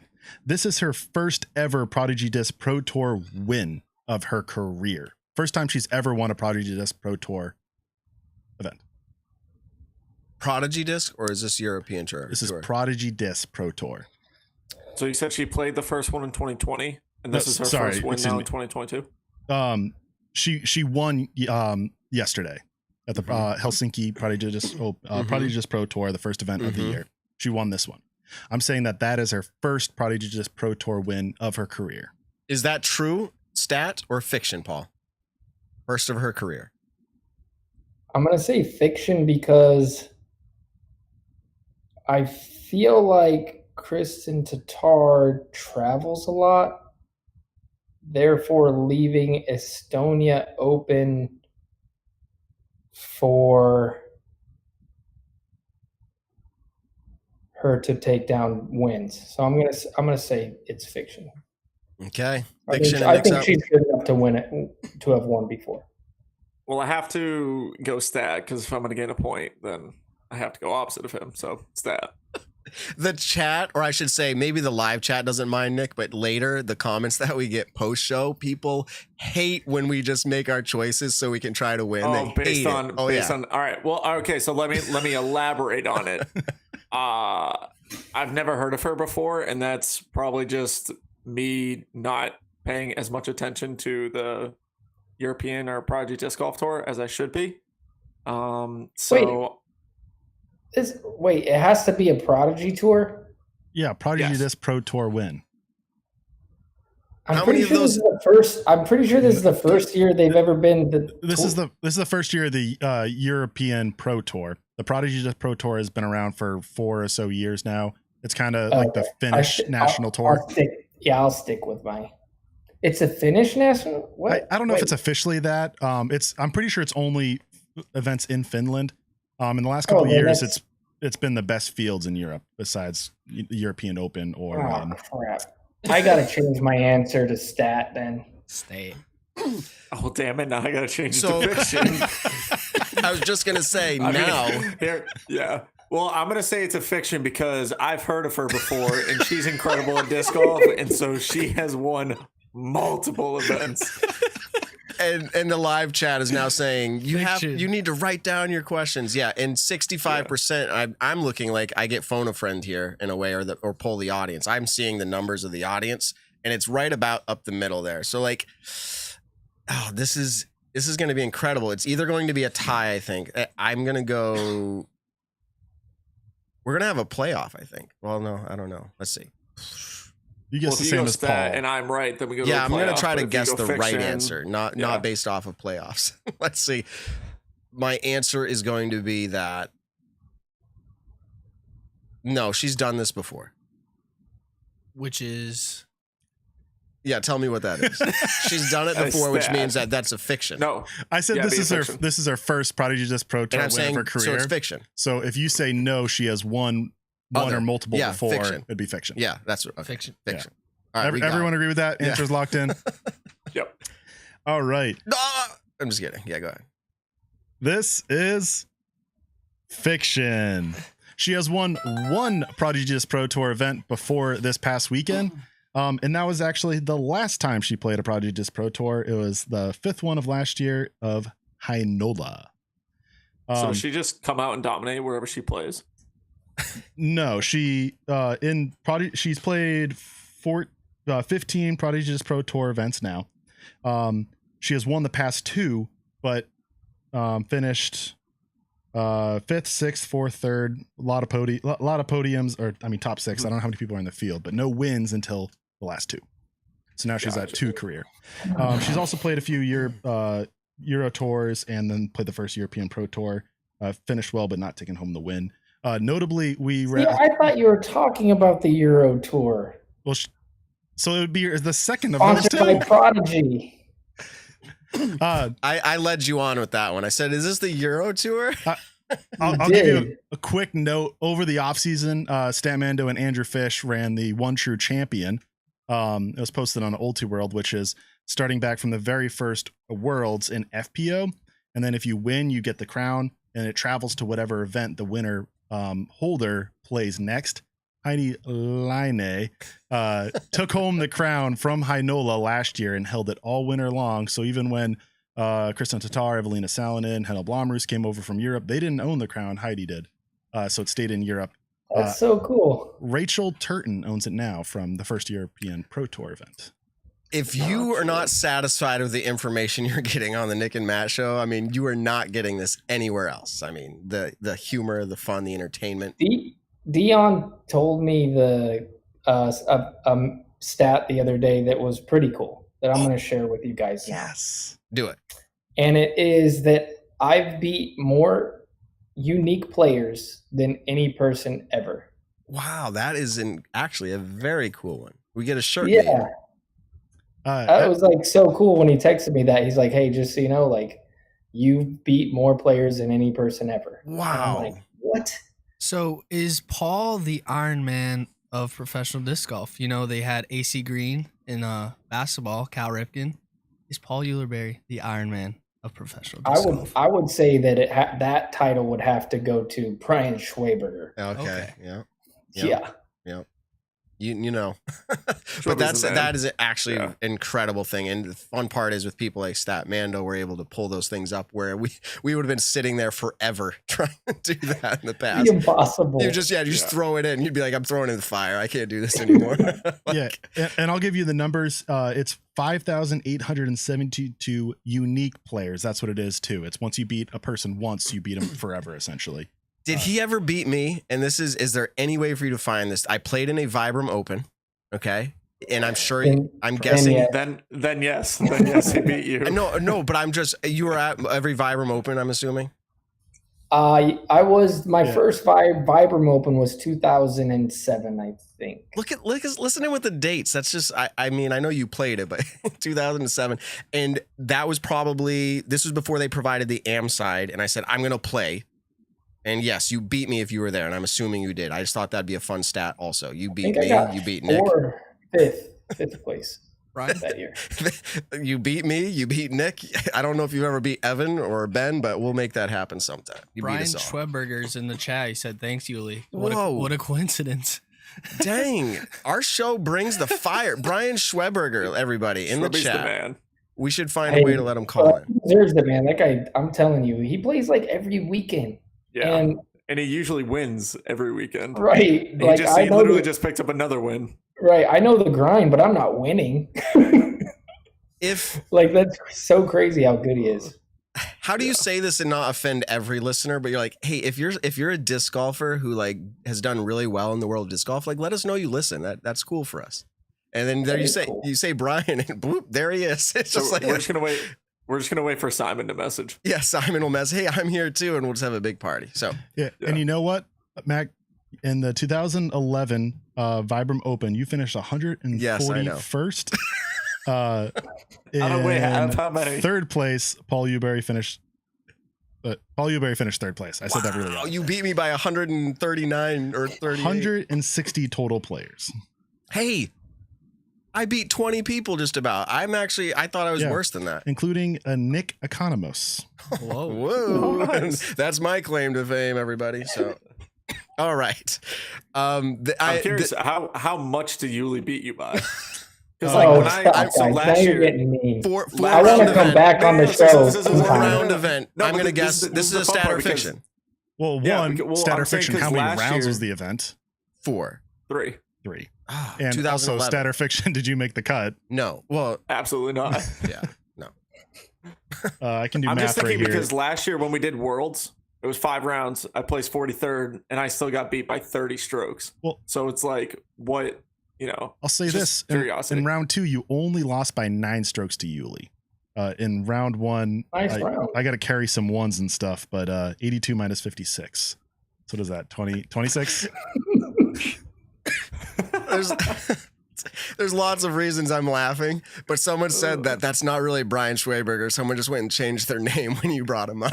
That's him. It has to be. I know. I'm just joking. All these burner accounts. All right. So this was a blast, and I am really honored to say that Paul Ulibarri has beaten me at an event. I am one of those people that is added to his stat. Without me, you wouldn't have that stat, or without many of us. It took a lot of us to give you that stat. Yeah, he would still be the #1 overall if you didn't play that event. Well, yeah, but you can't say that for everybody. You just can't say that for everybody. I mean, eventually it stops somewhere. That is very cool. That was harsh of me to say. So they're all picking on me tonight, but we're having a good time. This was 2011. We're talking about this. So this was 11 years ago. Before Nick started disc golf. Yeah. Oh, gosh, yeah. And I'm curious, if I want you to guess who got 17th place at that tournament that year. Me? No, well, I guess either of you can do it. But there's relevance to this, which is why I'm asking. There's a little bit of relevance to this. Ooh. So this was 11 years ago. Christian 17th Dietrich. place. That's not who you're going for, but wanted to name drop that. Yeah. Give it to us, Nick. Give it to us. Or unless Paul wants to guess. I want to guess. 17th? Yep. 11 years ago. 11 years ago, 17th place. This would make him Lilu Layla or whatever. Yeah. This would make him 16 years old at this event. Ooh. Oh, wow. He's also very wavy. Wink, wink. Wink, wink, wavy. Conrad? Nope. That's a good guess, though. He's a fan of boats. Big boats. Tugboats. Oh. He may even have an apartment on a boat. So David Wiggins? Yeah. David Wiggins. So we had him on the show last week. Okay. So that was the relevance of it. But I was just going through the list of 2011, and I noticed David Wiggins, he was 1017 rated at the time, averaged well above his rating at this event, made $700, which back then that's a great payday. And he was 16 years old. Maybe 16, 17, depending when his birthday is. I don't 100% know, but I thought that was pretty badass. And the relevance of just talking to him last week. I'll drop one more stat for right now. We talked about who's won an MPO when Elaine King wins an FPO and how Nick Carl just did that. Became the 119th player, I think, to do that. David Wiggins has done that 6 times. Ooh. I was very surprised by that. That's more than Paul Macbeth. Wow. Well, which actually at this 2011 Vibram Open, Paul Ulibarri tied Mr. Paul Macbeth, and they actually both were the same exact rating at 1033. Wow. Ooh. And what was that? 2011. 11. In 2011, I was better than Paul Macbeth. Ooh. I'm just gonna say we don't have a fire take for him, unfortunately. No, we don't have. Fired, Paul Macbeth. Here's the fire sound.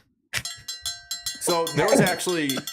So I remember, I forget where we were, Yuli. We were all hanging out somewhere at one of the tournaments, and we were making a joke that if Worlds was like a 3 or 4 round event, you would be like a 3 or 4 time world champion, because there's been multiple times, I think, in your career where you've had the lead after 3 rounds or something like that at Worlds. And so if it just cut off right there, you'd be dominating the world championship. Thanks for bringing that up. I was just going to say. I think I'd be a 5-time world champion. So that's exactly. Bro, you're so good for when you said rounds. that, and I was like, golly, because that's also back when Worlds was, you know, what was it in 2014 and 15? Like 7 rounds, 8 rounds, or something like that. I think it was six or 7. I don't know. The good old days when I could. Yeah, it was awesome. In 2011, Paul Ulibarri was 12, 6, and 2 ties against Paul Macbeth. So I was. As in, he's right. Beat him. Yeah, beat him twice as many times as Macbeth did. Statmando backing it up. That is not a fire take. It's a real one. Go to statmando.com if you want to know that cool information. Exactly. All right. We've made it to this point in the show where, honestly, Paul, we're going to let you go. I mean, if you decide to hang out, that's on you, but we're going to let you go. And we're going to move into other topics and things where we're closing out, which we're probably, well, in all seriousness, I hate to do this because it makes you be in an awkward spot. I don't care if you hang out for the next 13 minutes and we close out the show together, unless you're saying you got to go. I got to go. There we go. That makes it less awkward. We're happy about that. We don't want you to be here.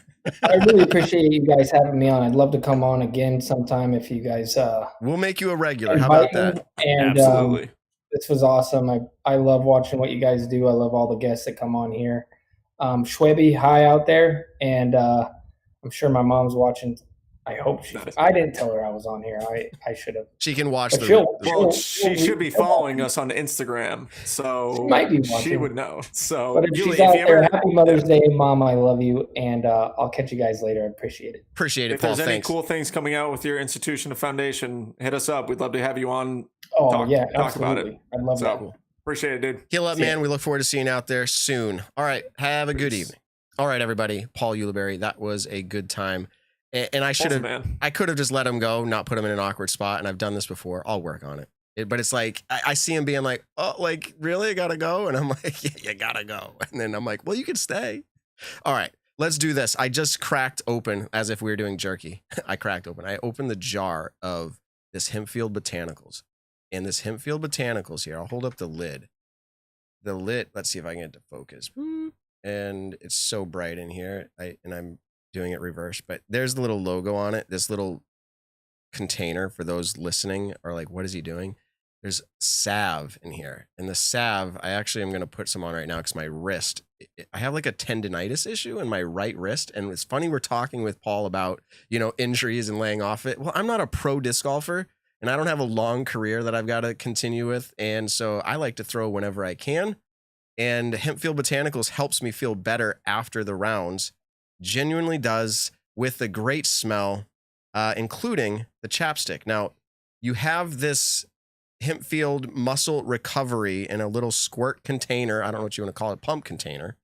And this is literally squirt it all in your hand and then massage your muscles or get somebody else to do it. I don't know how you roll, but I'll tell you what, it makes you feel good. And when you feel good, you play better. If you go over to Hempfield Botanicals, you'll get 20% off, 20%. If you go over there, you're going to realize how significant that is. Go check that out. 20% off using the code Nick and Matt. You can see on screen, certified B Corporation, organically grown hemp. They are recommended by physicians, therapists, a whole bunch of people that are smarter than I am. I'm just telling you about my experience. Ben or Evan, I gave it to you. Have you had a reason or a need to use it? Nick, have you been using this product? I know we got some more in for everybody. Absolutely. It actually kind of came in at the perfect timing because with how busy my schedule has been these last few weeks and just with disc golf, and then also I'm doing a lot of coursework on the course that I'm currently living at. And so fortunately, I have the Hempfield Botanicals to, after a long work day or after a long day of disc golf, which is also a work day, I get to put it on. And I put it on my ankles and my back. Those are the 2 spots, and my kneecaps here and there, but those are the 2 or 3 spots of my body that usually feel the most inflammation. And so that's where that's where I've been using it. Perfect. Anybody else? Good experiences? I was bad experiences. I was dog sitting this weekend, so I was not home, and I played 2 rounds of disc golf on Saturday. Drive back to the house that I'm dog sitting at, and it's just like I wanted to try it out, and then I was sitting there aching in pain and didn't have anything to do about it. So let it be known, next time you plan on playing 2 rounds of disc golf or 1, keep it in your bag. Have a little goodie bag if you ever travel somewhere else. Remember to bring it in and not be sitting in aching pain like I was. Well, you talked about 2 rounds of disc golf, and and you guys have seen it. And when I say a home course, I'm talking like we have multiple tee pads, 6 baskets, and it just plays crisscross. Like you'll throw from near a basket and all. It's really kind of tight, wooded, open, all that together. But I had a tee pad that I built out of 2x6 pressure treated, put some plywood on there, pressure treated. Anyways, it made it a raised up off the ground. And a tree in a storm fell down, like a big tree, like a red oak, like, I don't know, 30-inch diameter, big, right over it, like very, very close to it. I'm giving the whole background because I put it off for too long. And this weekend, I went out there and took my chainsaw out. When you chainsaw and you don't normally chainsaw, you get muscles that hurt as well. So I'm cutting up the tree, and then I'm lifting like strongman style, like, you know how they do the tires and all that stuff, like the big wheels and tires. Like I'm lifting up this tee pad, and I'm pushing it up, and then I throw it over, and then I do it again. And I kept doing it the whole way to get it to its new location. I'm definitely feeling it back here, and I put some of that on there, and it has this sensation to it that makes you immediately feel the effects. But then the long-term effects of the hemp field botanicals is awesome. Again, 20% off. We're talking so much about it because we believe in it. They're supposed to only get talked about a minute. We can't help ourselves. It's a great product. Go check it out. All right, let's do this. We feel like, and we're going to test this out right now. This is going to be, what segment is this, Ben? Discura discussion. Discura discussion. And we feel like, at least this is how I feel. Our show talks about stats. We talk with players, interviews. We talk about the news of events. We talk about rules violations. We talk about all these things that are really interesting with what's going on in the sport as a media perspective, public, all that, right? We don't talk about our own, not that people want to hear my game. We don't talk about like the local community aspect. What are you doing? Oh, I was hanging out putting league. Like, tell us about how does the putting league work? And like hearing cool insight into that kind of stuff. Tonight, we wanted to go, all 4 of us here, Nick, myself, Evan, Ben, and ask the question for this Discura discussion. What is something you are working on currently with your disc golf game? And if it helps you and prompts you to think down the right road, it's probably what's the weakest part of your game and what are you doing about it? And if you're not doing anything about it right now, maybe we have some insight amongst our group here of 4 people to help something. Nick's winning A tiers. I mean, he's probably going to be the one answering. So still got plenty to work on. Okay. Though. So I'm going to actually start with Ben. So Ben, what's something you're working on with your disc golf game? Something that I'm working on. Well, What's the weakest part? Yeah, weakest part I'd say because I'm working on everything.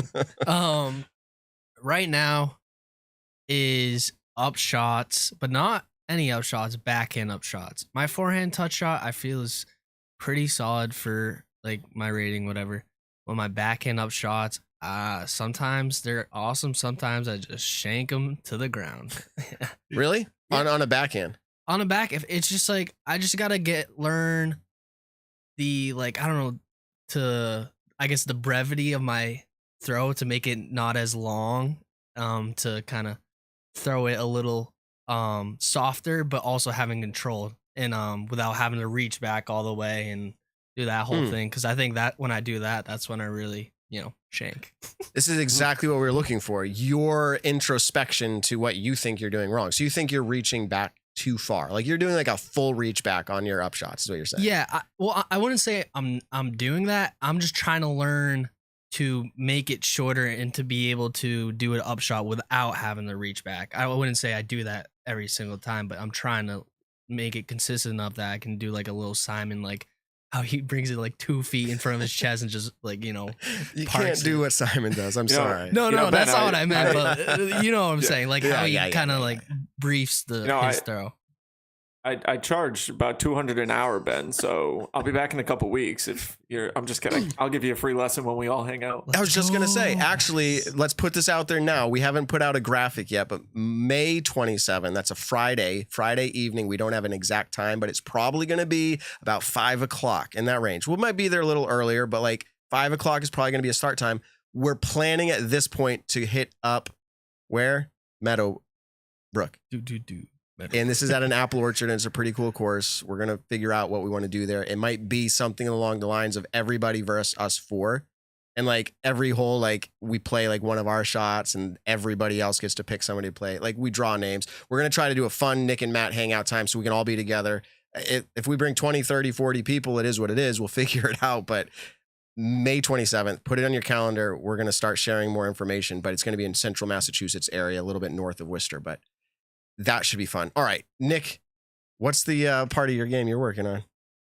My backhand is definitely the biggest part of my game. The biggest part of your game. Excuse me. The biggest weakness, the biggest part of my game that is weak is definitely kind of my backhand. I actually have what I would consider and what I think a lot of people consider is an above average forehand.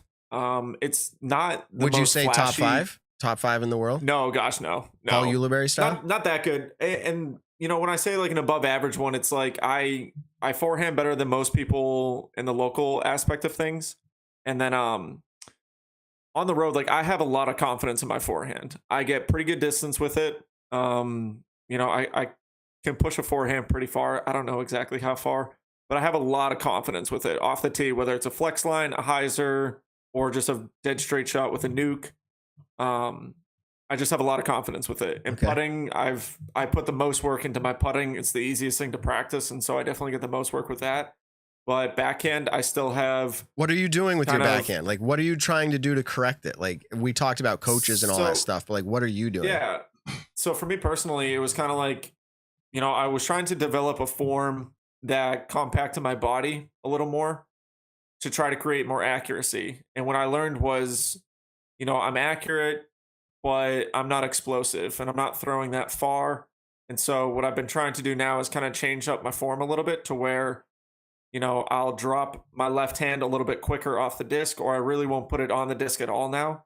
And, you know, kind of like the way I'm lining up my shot to where I feel like I'm not flailing my body around a little bit more, but I almost feel like I'm more flexible to where like I feel like I'm looser in a sense. And so I've noticed that my disc is coming out faster. I'm generating more speed with my hips.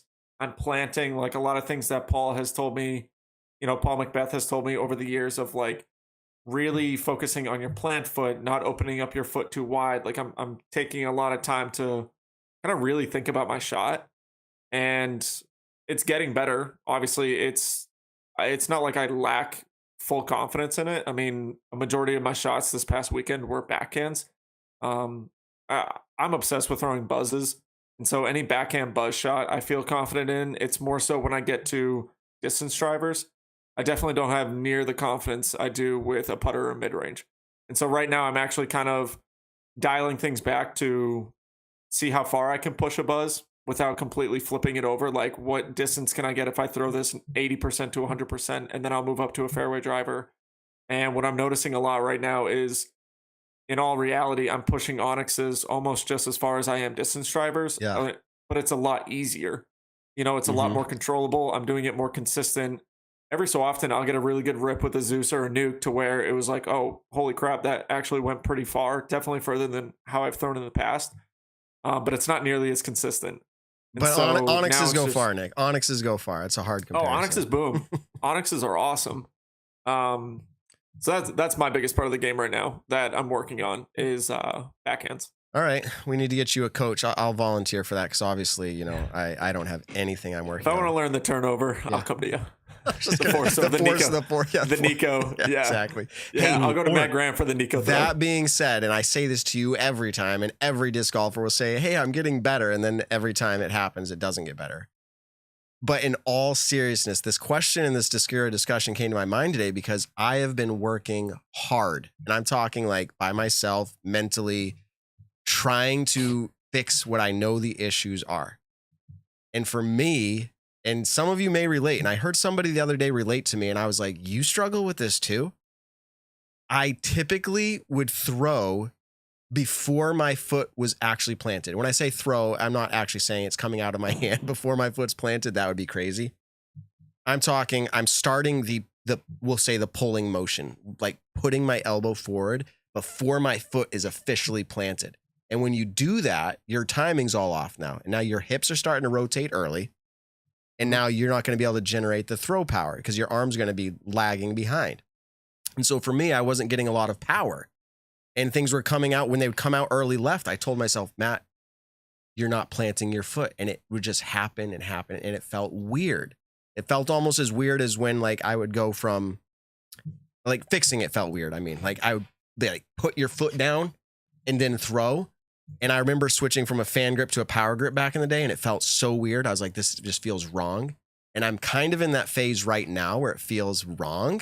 Like throwing, timing, getting my foot planted and pulling and making sure. And this is thanks to overthrow and all that kind of stuff out in the disc golf world now, where the angle of your elbow to your shoulder and where it should be at what time.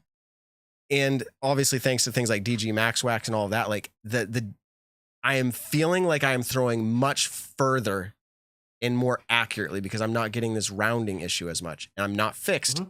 But the last 2 rounds in my backyard practicing, I'm like, I feel like I figured it out. Like you have to believe it. Mentally, I have to believe it. That like, it's not about going faster. It's not about pulling as quick as you can. It's like, get your timing down smooth, right? The whole thing. Everyone says it. Try it, believe it. And it's starting to work for me. Nose down, all that stuff's a big deal. But like for me, it's the timing of my foot planting. So that's where I'm at. Yeah. Evan, it's your turn to make a fool of yourself. No, I'm kidding. What are you working on? Yeah, mine's a little bit similar to that. I've been working on my backhand for like a couple of years now because I used to be all forehand, like every shot. And that was just obviously, as you see with the pros, the all forehands isn't long lasting injury wise. I was having a lot of shoulder problems. But I made a lot of strides, but now I've kind of hit like just a huge mental block on something similar. You're saying I'm like opening up too early. I got a lot of things better. My reach back is better. And I'm getting a lot just more distance, whether I'm getting more spin or just better nose angle. All those things are going better, but every single time I'm opening up my hips and my foot, just every single time before it. And it's frustrating because I can step through it and practice it. Yeah, I can step through and practice it. And it's like, it's honestly perfect. Like everything feels good. It feels natural. And I'm not like opening up at the right time, I guess, or pretty good. Foot's not opening up either.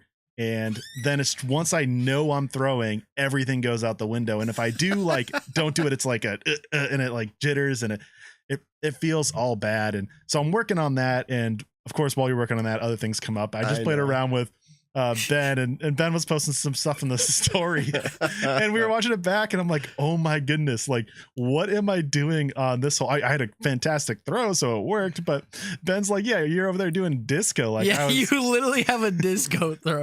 I was like, you know how Katrina Allen kind of like pumps her arm up. I mean, a lot of people do a pump. I mean, Macbeth does, but like she kind of like gets a little high. Mm-hmm. I think I was doing that times like 10. And of course I'm not as good at her. Can I show the stream? You can hold it up. Yeah, I remember watching those shots. Can I show the stream, Evan? Yeah, you can show it if see if it focuses. Yeah. Here's the disco. Hold it. Yeah, hold it right there.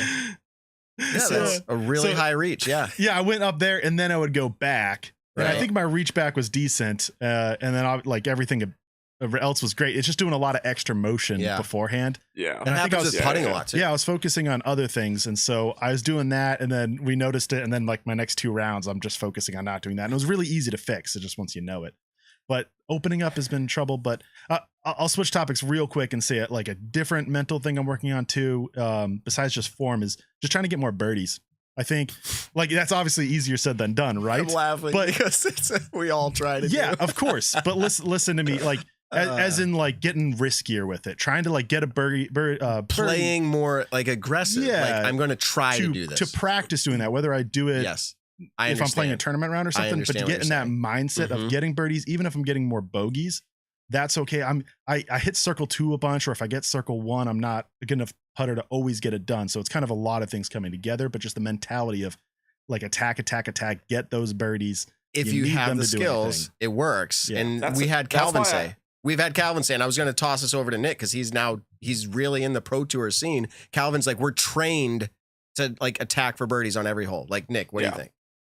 Well, I was going to say is like, I play a lot of casual rounds and I play a ton of casual rounds with friends, and I hate playing scored rounds if I'm not like, I honestly, if it's not for money, I don't play a scored round really anymore. I don't care for it. Like, I'm always throwing multiple putts. You know, one of the biggest things that I focus on whenever I practice is putting. And so almost every single time I take all 3 of my putters and I'll putt from the spot where my disc lands. I may throw one drive, one upshot, but I try to always putt. And it makes me laugh when I'll play with people who are on, you know, the AM2 level, AM1 level, where they'll have like a 55-foot putt and we're in a casual round, not playing for money, nothing, and they lay it up. And I'm like, this is the time, like, this is where you practice that. There's no repercussions. Yeah, there's no repercussions for you to roll down a hill right now, except for now you just have to make another upshot. Like, we're not keeping score. It's not going to kill yourself mentally, but like, learn what it's like to putt from 55 feet and what you could take as a pressure moment of just any sort of practice round. I mean, if you lived up here, Nick, I would be getting lessons from you. If you lived up here, in all seriousness, like, I would be getting lessons from you. You've come so far and you know so much more than me now. Well, I want to counterpoint that for a second too, Nick. And if you're like, you're kind of specifically talking about touring pros, and that's totally fair. You guys, all that matters is your official tournament rounds. But for a lot of people, they hear the pros say that, but their casual rounds might be like the peak of what they get to play. That's what matters. And that's where their fun is. True. And some people, like, I'm going to say myself with this, is like, I always want to keep score every round I play, because I want to see a numbers guy. I want to see it all at the end and kind of see how I progress. Like, what's my best score? What's my best score on any hole? I want to track everything. Like, when you go out for a round, do you throw multiple shots on one hole, or do you specifically go out and try to throw 54 shots on a par 54? You know what I mean? Yeah. I get where you're going. And I will throw extra shots that I won't count them towards my score. So so you play the first on everything. Yeah. If I have a risky putt, I just did this. Oh, I forget. I had a great name for it. Shoot. What? But I was like circle 2 kind of risky putt where if you go for it, you might be like 80, 90 long. Yeah. And so I was like, I'm going to do, a dump and run, I think is what I called it. And so I had 2 of my putters. I just like laid up the first one right at the pin, and then like immediately after just go full on run it. And I chained out, so it wasn't risky. But like if I missed and that was my official shot, like I was maybe double, triple bogey. Yeah. So I do things like that where I play for my official score, but then I still get that practice in on trying to hit that big putt. But of course you miss out on that. I guess mental part where you need to know you like the risk is there and you need to make it. Yeah. Yeah. For me personally, like during the week, really the only rounds that I score are normally like Thursday nights around here. We do a tag match league, and which tags are wicked fun. We don't really do that in Massachusetts that much, but down here in Virginia where I live, tags are a huge thing.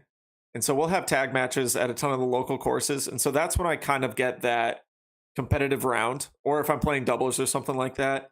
But if I'm going to drive, like where I used to live, it was about 25 minutes to get out to New London, which is the best course in this area. I'm not going to drive 25 minutes to play one shot, like a legitimate scored round, unless it was for money. Because I'd go out there and I'll throw 3, 4, 5 shots off the tee. I'll throw 3, 4, 5 up shots. I'll putt at a basket for 20 minutes if I feel like my putt's bad. And I'm talking about solo rounds. But like that's just, I don't know, kind of the difference of like, I don't know, it's weird, but I don't know. I'm trying to think, like scored rounds. It's tough. It's tough for me to justify going out to a course on a practice day, in a sense, for me, and just go out and score it. Now I will say this. I'll backtrack that really quick. Last year, when I was living more towards one of these courses called Sandusky. It's a very, very quick course to play. I lived about 15 minutes away from it. I would go, and in the morning, the first round, I'd get there for about 8 or 9 o'clock in the morning. I would throw a practice round. So multiple shots. I would get my body warmed up. And then the second round, because I could play the course usually in an hour to an hour and 15 minutes. And if I did a scored round and I was playing well, I could probably get it done in less than an hour. So I would do a practice round first, and then I would do a scored round to where it was actually one shot everything. I would go get lunch, and then I'd go back out to the course, and whatever I felt like I didn't do well in the scored round, I'd practice on. So if I felt like my forehand sucked, I would forehand every single hole, at least once. So I like the chat, Josh from Overthrow. He's getting a lot of airtime tonight. We appreciate the fact that he's in the chat and loving it, and everyone else that's in there as well. And he's saying like the idea of like, hey, practice should be practiced, like run things, like learn from experience is how I'm reading that. But you still need to practice your strategy for how you would play a tournament. And I think that's something I'm teaching my 12-year-old, and that's what takes time, is getting him to understand like you don't run everything. There's a time and a place. And I hate to tell him I told you so, but there's been enough tournaments where he would have won by like 5 shots, but he ends up losing by 5 because he's not there mentally. He's like, I can hit this putt. Like I can do this all the time. And that's great confidence. But like tournament strategy says, I don't need to. It's like, so I love this conversation. It was great. I think we wrap up the Discura discussion. This was a fun one tonight. A little different than usual. Don't forget to go to discuradg.com for your apparel needs. Perfect. Any tournament directors, by the way, any tournament directors out there, we do wholesale. We have an awesome, badass wholesale program where if you need shirts done for your tournament, hit us up. We'd love to do it. I would rather have one of those UPF 50 long sleeves or sweatshirts over and just another dry fit. We do the UPF in our wholesale stuff too. That sounds cool to me. We're actually, I'll kind of shed some light on this, but one of the tournament directors here in Virginia, he's running the Lake Marshall Open AM side, and he ordered, I think it was... No, I do know it. It was all short sleeve UPF gear that they design whatever logo they want on it. We do it front and back, and it's incredible. And they get to the UPF gear. Can we get the words dump and run on we a could literally shirt? come out with podcast shirts. And so if someone clips something funny like the dump and run, we could come out with the Nick and Macho dump and run shirts. It's going to catch on just like 2-on-1. Like everybody knows that now. Like when you're playing like legit with around with You're your gonna friends, say it. okay, I'm gonna dump and run. It's a dump and run. Just be like, I heard this on the Nick and Matt show. Evan said something that was awesome. We were laughing, Nick. I don't know if you heard us like squeaking and giggling in the background, but when you were talking a minute ago, people are in here like, oh, I've done the dump and run before, or I've lost a good sock or two doing the dump and run. What does that mean? Okay, you're on the course. You dump and run, and you needed something, so you grabbed your sock. Oh, I was so confused with that. Now you get it. Okay. All right. The dump and run, everybody. Nick and Matt show. So we are a little bit. People are still going with it. We're a little bit over time, as if we have to end these things. We all have lives, and I want to be respectful of everyone's in this show. We're having a good time. So really quick.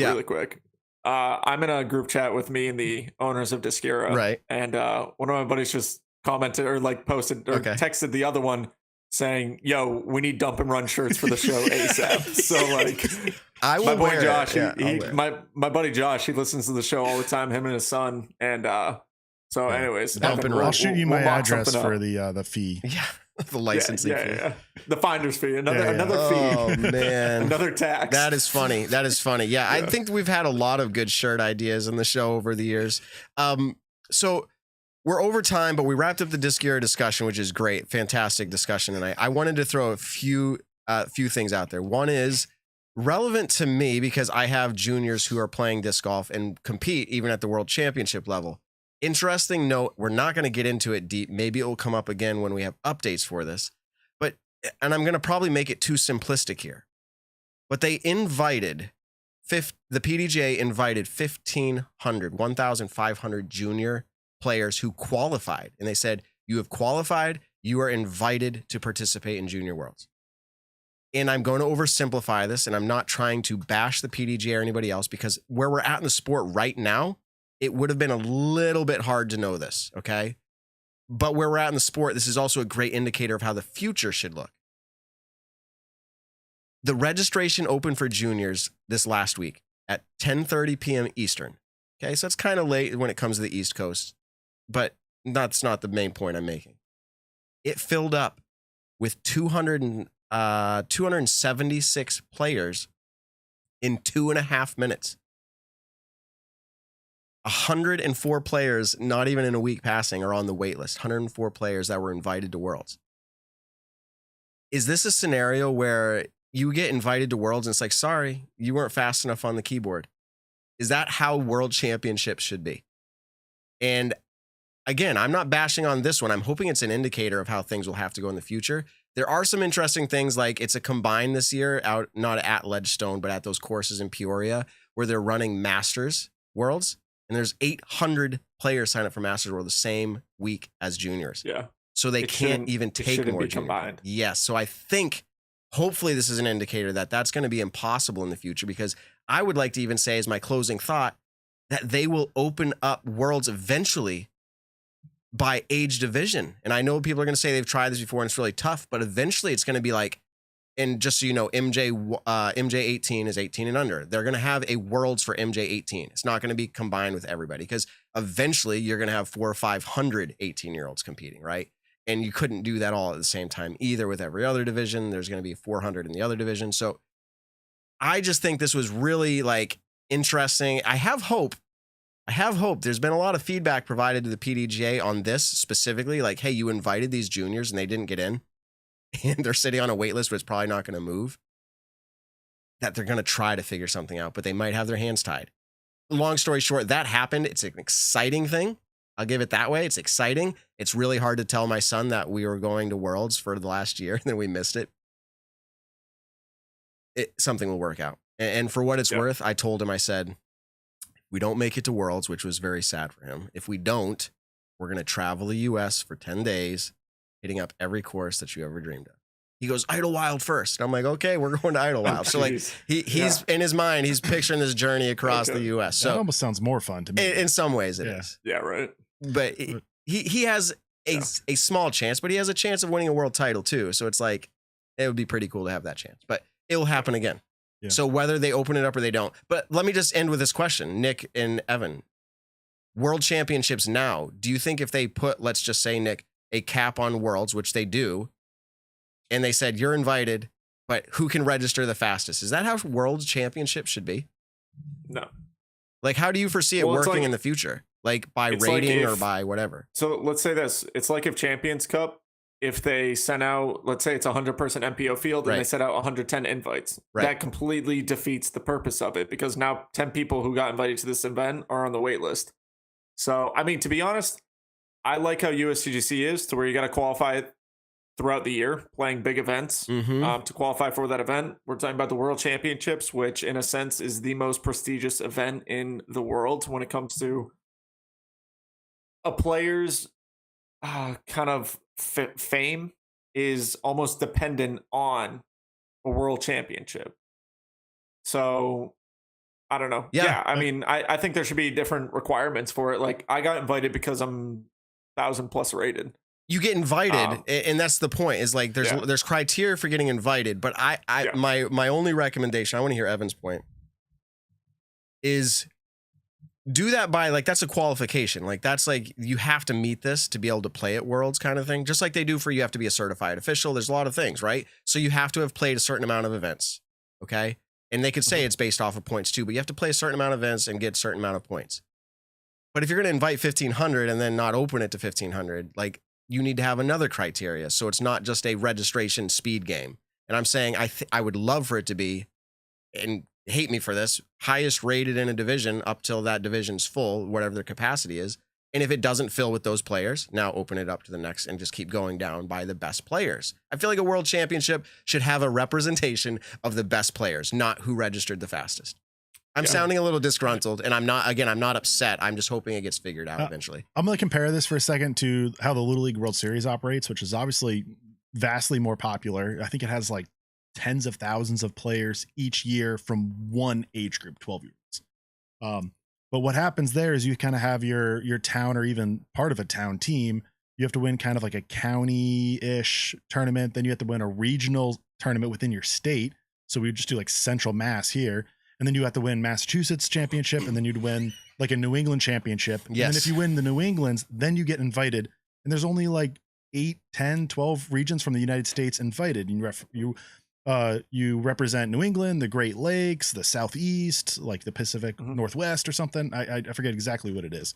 So I agree. Yeah, something like this. And it kind of relates to a lot of other topics we've talked about, but having something like the Northeast championship. Hey, you would have your kids disc golf actually hosted this, because that was our vision. And this is what we did when we ran United States Junior Championship. We did what we're saying. And I'm not saying that like toot our horn. Like, we did that. We were like, you either qualify or we open it up off of rating tiers, because we said if we really want this to be a top level U.S. championship, the best players in the U.S. have to be there. We can't just fill it with people who are local to that tournament. Yeah, and there's two ways of looking at it. Like, one, there's getting the best kids possible, and then there's two, getting the best kind of experience and growth of the game.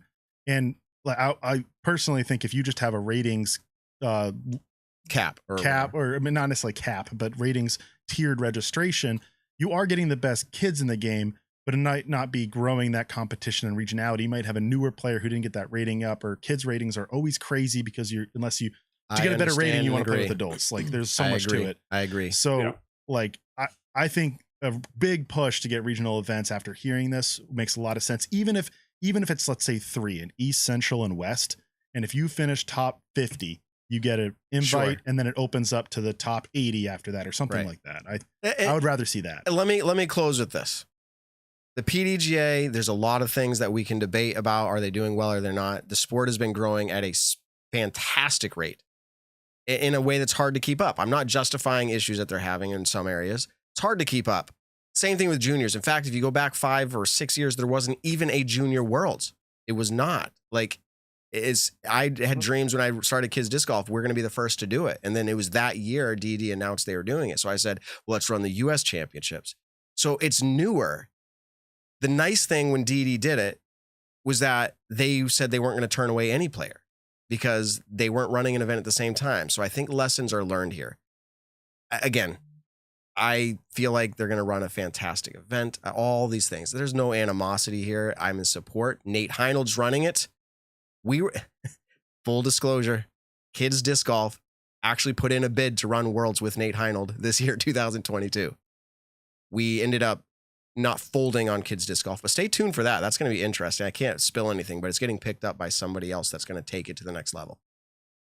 So we were going to do that with Nate Heinold, and now I'm texting Nate, hey, what's up with this wait list? So like, I'm in support of him. Like, we're actually on the bid with him to run it originally, and then things just changed. But like, it's just, I just wanted to put it out there. I'd love to see World Championships, Pro, MPO, everybody do what we're saying, like USDGC style.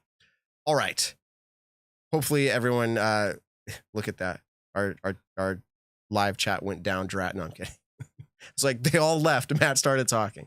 It's the end of the show. We went long, but Paul Ulibarri was a great guest. We had a lot of great topics. Nick, fantastic win from you. People are chanting for the dump and run in our chat. We'll make it happen. And we'll see everybody May 27th. Again, I'll say it. Mark it on your calendar. Look for our social media. But in the meantime, mark it on your calendar, May 27th. Nick, go ahead and close us out. Everybody, thank you for tuning in on this wonderful Monday night. If you were listening currently live on YouTube, please go hit the thumbs up button. We greatly appreciate it. Thank you for chatting it up tonight with us. All you post podcast listeners, leave us a review if you can. Hit that 5-star button. I don't know how it works in all those, but thank you for listening and downloading our show on your podcast platforms. Have a great week, everybody. Tell someone you love them. We'll catch you in the next one. Hate to dump and run, everyone, but you're awesome, Ben. You're awesome, Evan. You're awesome, Nick. Peace out, everybody. The Nick and Matt Show, a disc golf podcast designed for you, the disc golfer. Find the Nick and Matt Show on your favorite podcast platforms or join the conversation live on YouTube.